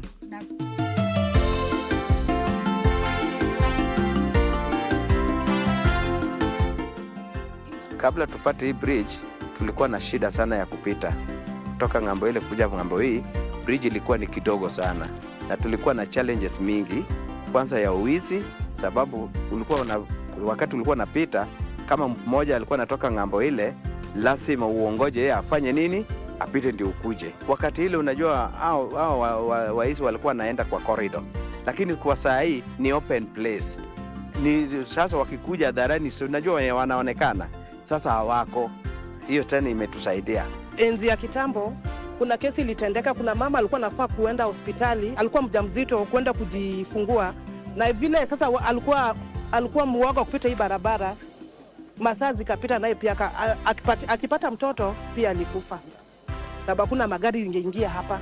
Sasa hii imeturahisisha kuja hospitali, sababu barabara pia ni kubwa. Sasa hata mahali hapa nimesimama, tunaweza toka hapa, gari kimbie paka Kikaro, iende paka town. Unaona, si lazima niende wapi kwa stage. Kama ni mzigo tulikuwa tunaendea ile ng'ambo ingine, na tulikuwa tuna shida ya kuvuka. Kwa hivyo kulikuwa na shida ya kuleta mali kwa duka. Sasa hivi tunaona maendeleo iko sawa, kuna uaminifu kwa barabara juu kuna mwangaza, kuna taa yenye inawaka kwa barabara. Kwa hivyo sasa yani unaweza fanya biashara yako bila kusumbuliwa na mtu. Sisi hufanya shughuli ya tako, kubeba tako kutoa kwa kijiji, kwa manyumba. Sasa tunajua ukiwa na mkokoteni, kazi inakuwa rahisi kuendesha mkoko ukienda hivi tuchi. Wakati kulikuwa hii barabara haikukua, tulikuwa tunahangaika sana, kulikuwa na matope ama mashimo, mabonde. Sasa unajua pia ukiendesha mkoko unakuwa na kazi ngumu, kupanda mlima ukienda juu, kurudi. Sasa tunafurahia sana vile iko.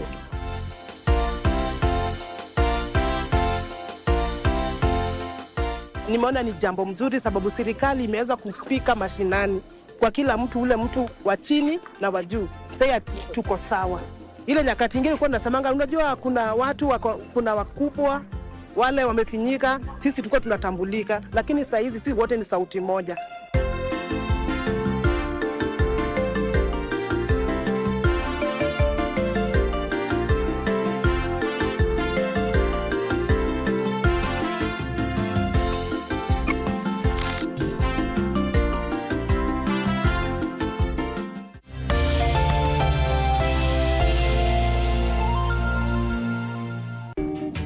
Kwa hivyo wewe ndio wasanii. Wewe unapiga nduru sana wewe. Jamhuri ni siku gani?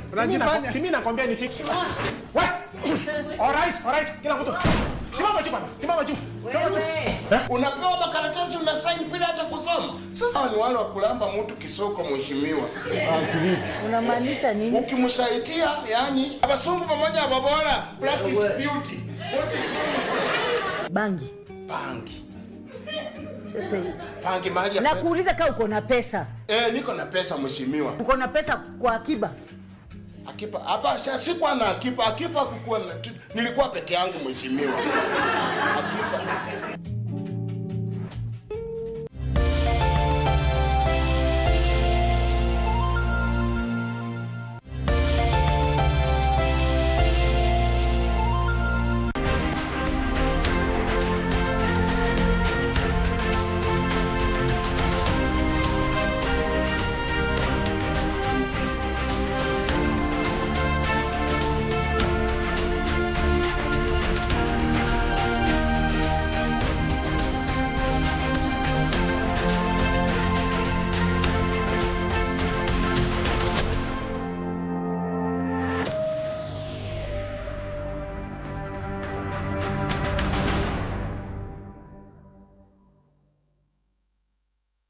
Kenya, often dubbed the Silicon Savannah, is a hotbed of innovation and entrepreneurship, from fintech to agri-tech. Kenyan startups are making waves locally and globally. Kenyan startups can access various funding avenues, from bootstrapping and angel investors to venture capital and grants. Each comes with its own set of opportunities and challenges. Despite the vibrant ecosystem, Kenyan startups face challenges such as regulatory hurdles, market profitability. Key considerations include market potential. Investors look for startups addressing large, untapped markets with scalable business models. The growing middle class and increased digital adoption in Kenya presents ample opportunities. Product or service. A compelling product or service with a unique value proposition is essential.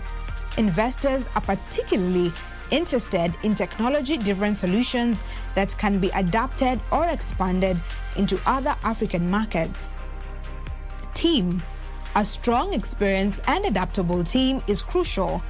Investors often evaluate the founder's background, their ability to execute the business plan, and their resilience in overcoming challenges. Regulatory environment. Understanding the regulatory landscape is vital. Investors prefer startups that are compliant with local laws and have strategies to navigate regulatory challenges. Kenya has produced several successful startups, especially in the SMEs sector, that have attracted significant funding and achieved notable growth. These success stories demonstrate the potential for innovation and growth in the Kenyan market, attracting both local and international investors. While the opportunities are significant, startups in Kenya face several challenges, such as access to capital. Despite the growth of investment ecosystem, access to capital remains limited, especially for early-stage startups outside major cities like Nairobi. You find that startups exist in different industries. They're solving different solutions for different industries: agriculture, fintech, education. So of course, there are challenges that are precise to them, but also just generally looking at one. If you speak to any entrepreneur, they'll tell you funding. You need money to move from one stage to another. But just as I mentioned, we have more organizations, private sector foundations that are coming on board to better support entrepreneurs and businesses. That would be the one challenge I think I'd like to spotlight. But again, it's a challenge that is frequently evolving and solutions are frequently being presented. I think we need to appreciate where we're moving on as a startup economy. I am grateful to see what the rest of Africa is doing, especially even what Rwanda is doing. And I'm hoping that Kenya, we are able to come together and understand we don't need to try and to fight each other or try and compete together. There's a huge room for us to grow together because $800,000 that we raised last year was small feat compared to how the rest of the world is doing. So how can we make sure that we are doing 10 times that? How can we make sure that our environment is actually thriving for investors, for even our own. At any given point in time, you're talking about over 5 million jobs that we're trying to create. The only way to create it is by encouraging innovation, whether this innovation is through startups or even the innovation happening with MSMEs. Of course, I'm a little bit biased towards the startup ecosystem, but innovation is all around. And without it, then these jobs you're talking about, I don't see where they'll go. Regulatory hurdles is another challenge. Navigating regulatory environments can be complex, with laws and policies that may not always be conducive to innovation.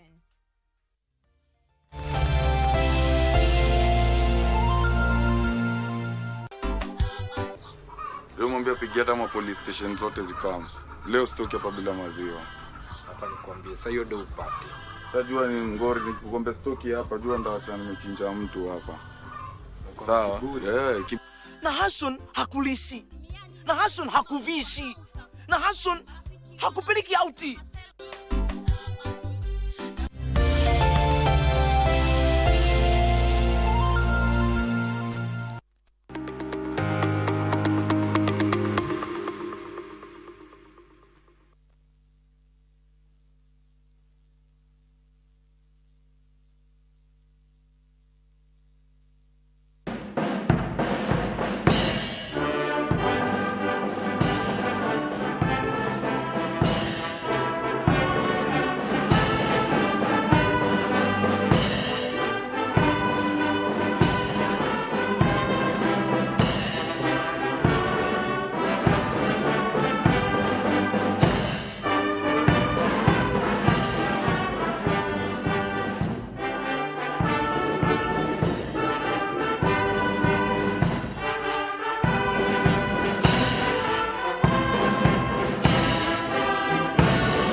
While standing, let me invite Trustee Rosemary Kuraru for the opening prayer.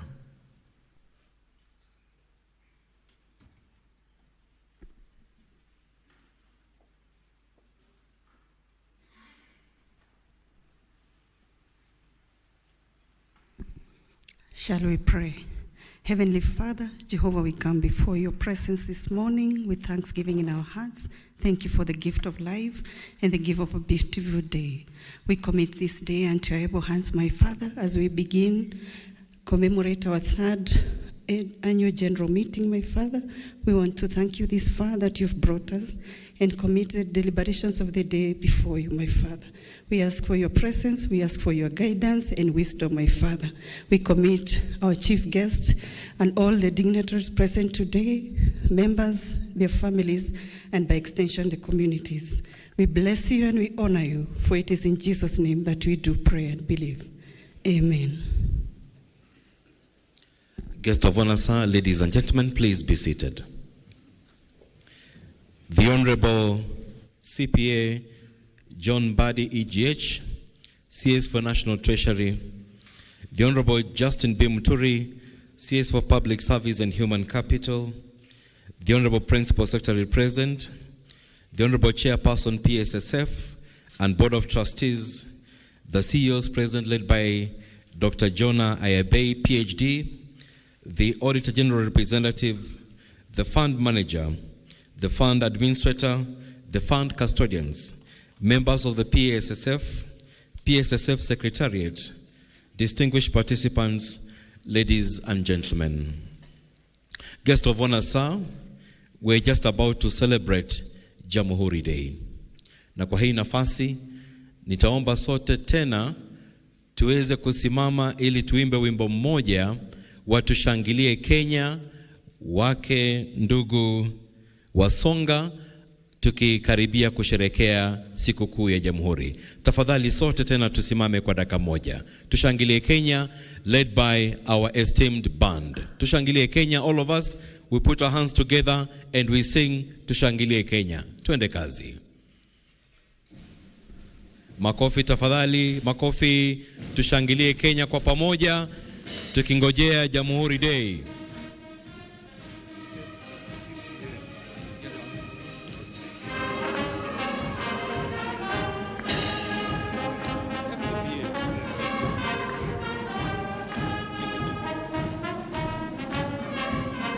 Tuimbe kwa pamoja tuimbe tafadhali.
Thank you very much. Please be seated. Our chief guest, FCPA, Honorable John Badi, allow me, sir, to invite the CEO to read the notice convening the meeting. CEO, sir, please.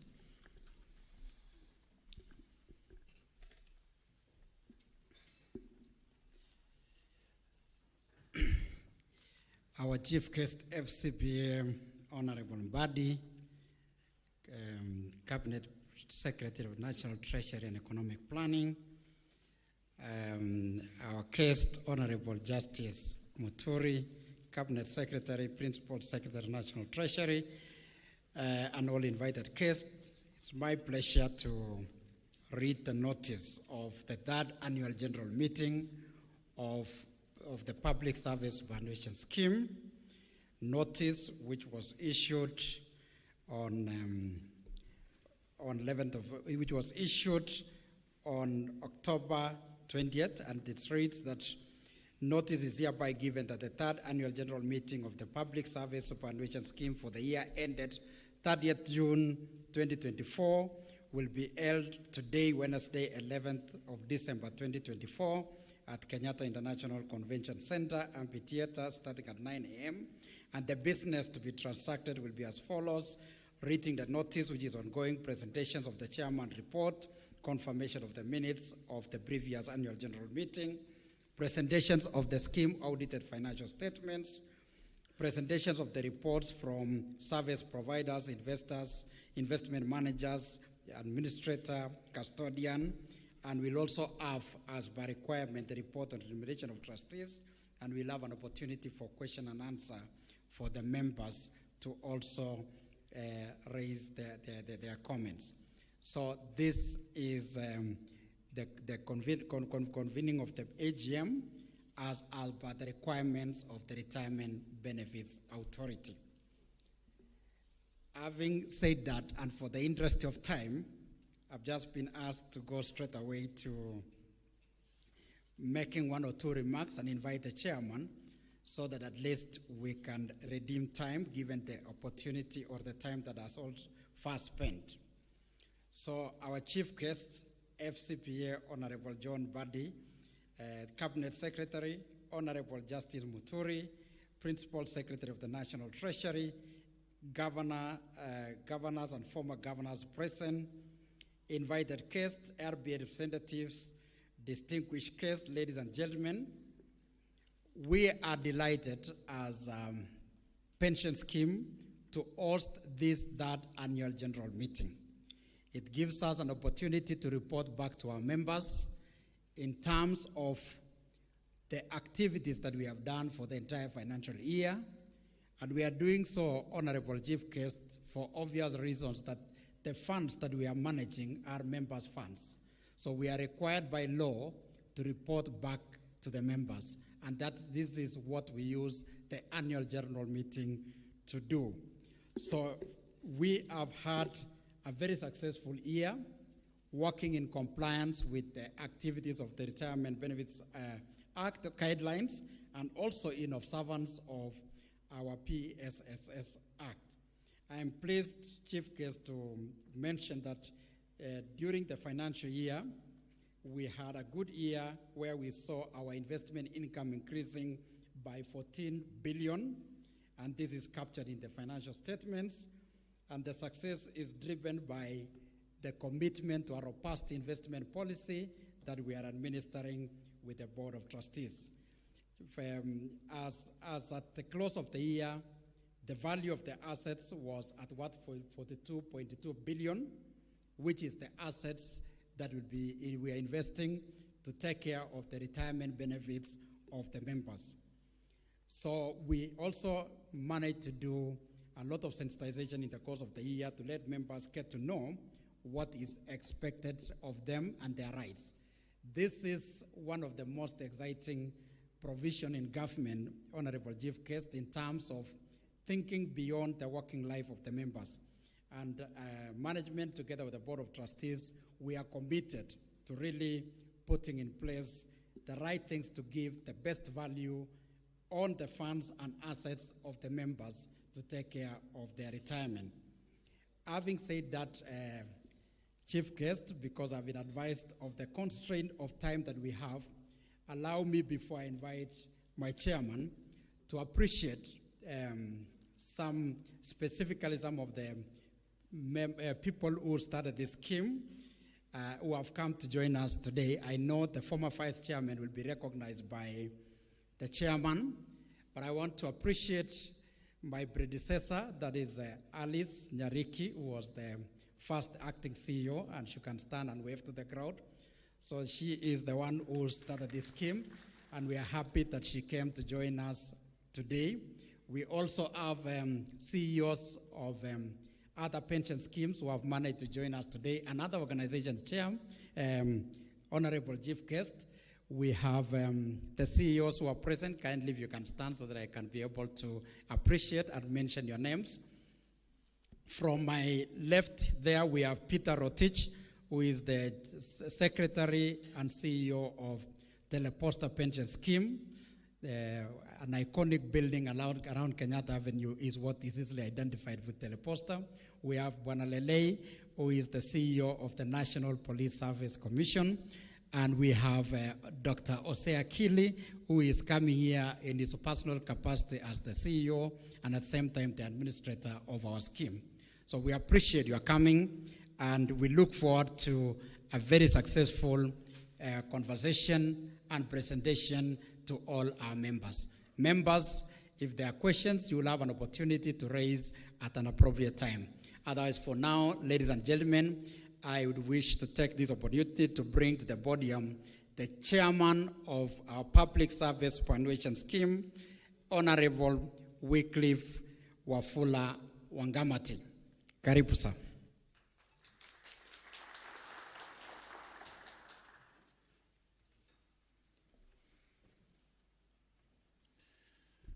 Thank you. Thank you, Jonah, for the remarks. The chief guest, FCPA, Honorable John Badi, the Cabinet Secretary, the National Treasury and Economic Planning, my good friend, Honorable Justin Muturi, the Cabinet Secretary, Ministry of Public Service and Human Capital, the Principal Secretary, Treasury, the CEO, the trustees who are here, service providers, members, and all the guests who are invited. Good morning. Good morning. Chief guest, with your permission, before I make some few remarks, I want just to recognize a few people. We have among us the former chairs of this PSSF. We always call them Chair Emeritus 1 and Chair Emeritus 2. And that is the first chair of PSSF, chief guest, Edward Odundo, Dr. Edward Odundo. Please stand. Ebu pigia makofi. Cabinet Secretary is the man who was the first chair of PSSF. And I think we felt it important that he comes and be part of this because he started this scheme. Thank you very much, Edward, for attending. The second one, chief guest, is Chairman Emeritus 2, a former PS, Titus Ndambuki, whom I took over from. He was also the chair of this PSSF. Thank you very much, Titus, for coming and being part of this. Chief guest, I also have my colleagues, the board members, the trustees who are currently overseeing this scheme. Let the trustees stand. I will start from the far right. That's Dr. Kiprono. Kiprono is representing the Public Service Commission as a trustee. The next one, I think the Cabinet Secretary, Public Service knows him, and he likes being introduced by his full names. David William Okoth Ocher. He represents the Cabinet Secretary, Public Service, that is Honorable Justin Muturi. The next one is Calvin. Calvin represents the Teacher Service Commission. The next one is Wicks. Wicks represents Kupet on the board. The next one is Amos. Amos represents the PS Treasury. The next one is Rosemary. Rosemary represents IG because we have the biggest number of uniformed as members of this scheme. The last one is my vice chair, Agnes, who was acting as the chair before I was appointed, and she represents the civil servants on the scheme. Ebu wapigie makofi tafadhali. Chief guest, because of time, I just want to make a few remarks, and then call the PS Treasury to take over.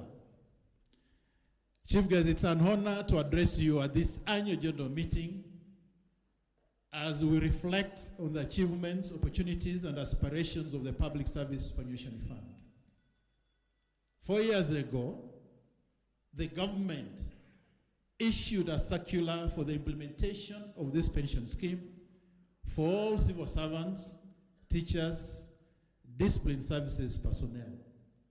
This third annual general meeting of the scheme is a testament to the trust and collaboration of all stakeholders bound by a shared mission of securing retirement livelihoods of all public servants in the years since commencement.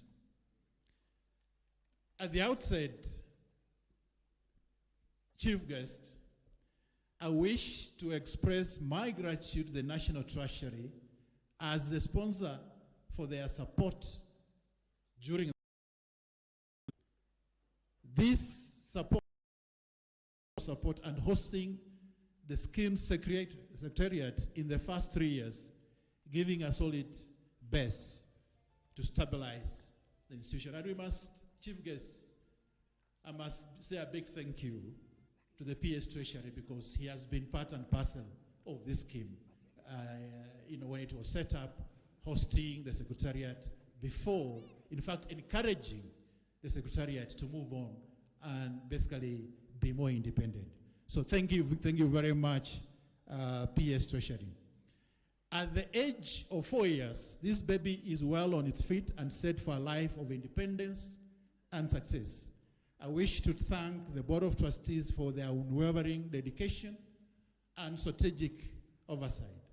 Our management and staff, led by our Chief Executive Officer, have demonstrated professionalism and commitment during that period. Bebo wapigia makofi, our staff.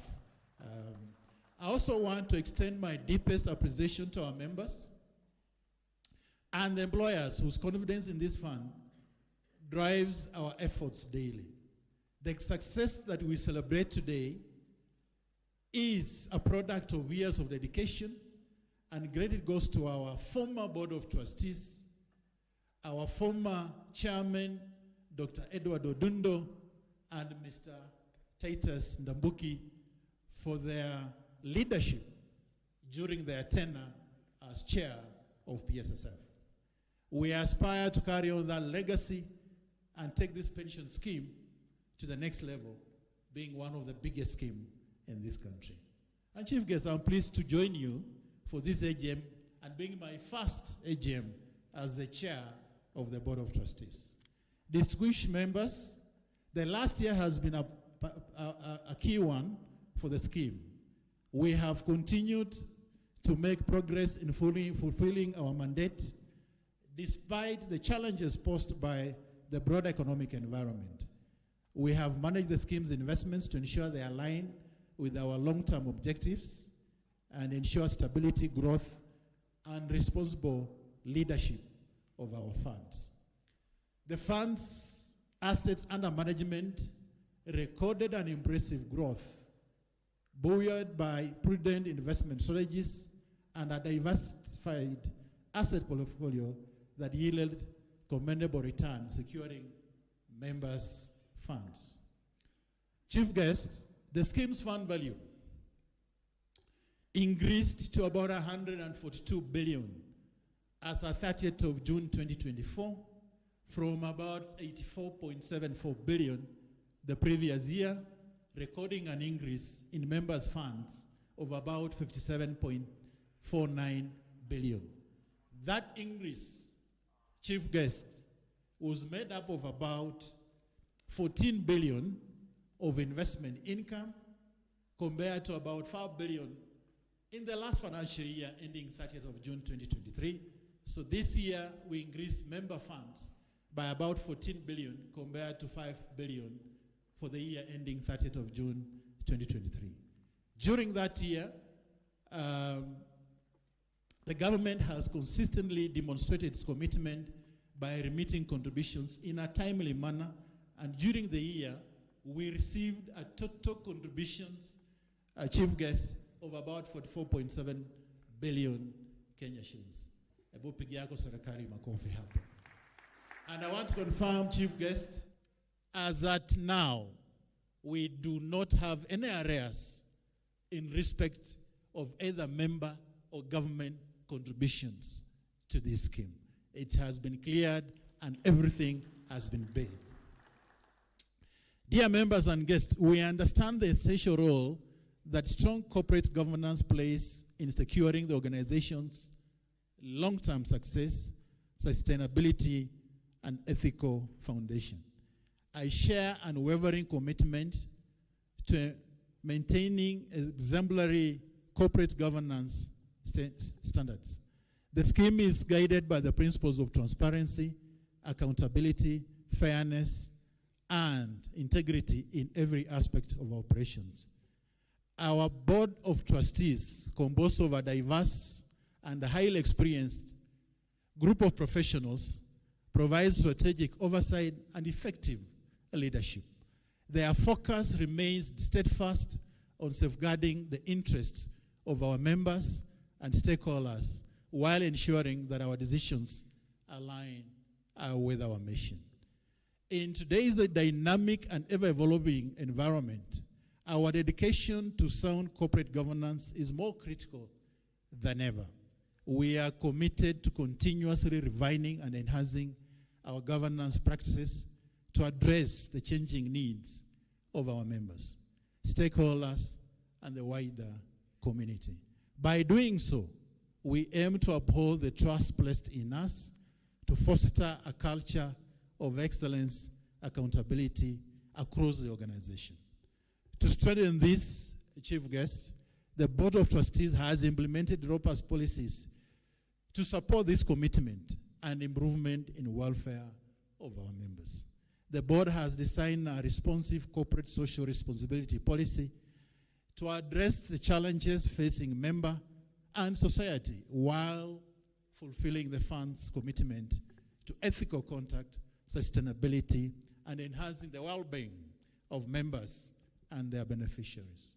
The scheme will be rolling out these initiatives in the coming year, and we are calling on all stakeholders to support us in uplifting the communities that we serve.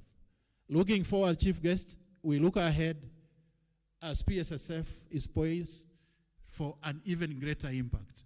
We aim to strengthen our investment portfolio to safeguard and grow members' savings. We are also enhancing technological platforms to improve efficiency and service delivery. At present, our members have real-time access to their statements and contributions via an online portal and USS God. We are working with our service providers to enhance these tools and optimize services. Our recently launched strategic plan is rooted in a comprehensive analysis of market trends, competitive dynamics, and in internal capabilities, reflecting commitment to integrity, independence, fairness, and decision, allocating resources and aligning our efforts towards achieving our objective. To achieve these aspirations, we must work together, and I urge all stakeholders to continue playing their part in building a strong and reliable and sustainable pension system in this country. Chief Guest, before I call the PS, this is just outside this, but I felt that it's a conversation that is happening, and I think I also just felt that it's important that I also contribute to it as chair of PSSF, as a professional in this country, in this sector. I think, Chief Guest, when we came to brief you about this AGM, and later on, I also went to brief the PS Treasury, there was a very clear question mark on how we can, as a country, capitalize on the resources that we have in the pension world, which are very long-term resources, and life insurance assets, and how we can complement in helping the country look at its infrastructure needs. And Chief Guest, just to look at the entire industry, the pension industry in this country is about under 2 trillion Kenya shillings. The life insurance assets are about 0.5 trillion Kenya shillings, giving long-term assets of about 2.5 trillion shillings.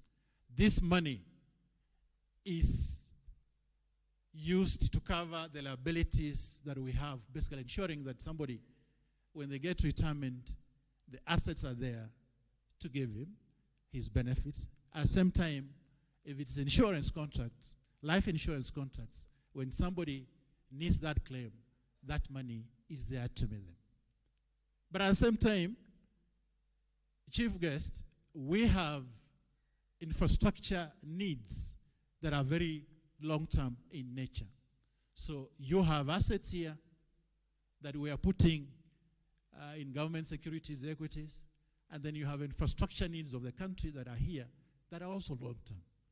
We can sort of see how we can match the two so that at the end of the day, these funds, and I'm sure, I think Jose Akila has been talking about this, and that's why I have decided just also to comment on this, that when you look at South Africa, and I always talk about South Africa because in Africa, pension assets of South Africa is about 85% of the entire pension assets on this continent. South Africa is a very good example for us to look at and see. South Africa's pension asset is about 200 billion Kenya shillings. They were in this position 20 years ago where schemes who are not investing in infrastructure. They did set up a working party to look at that.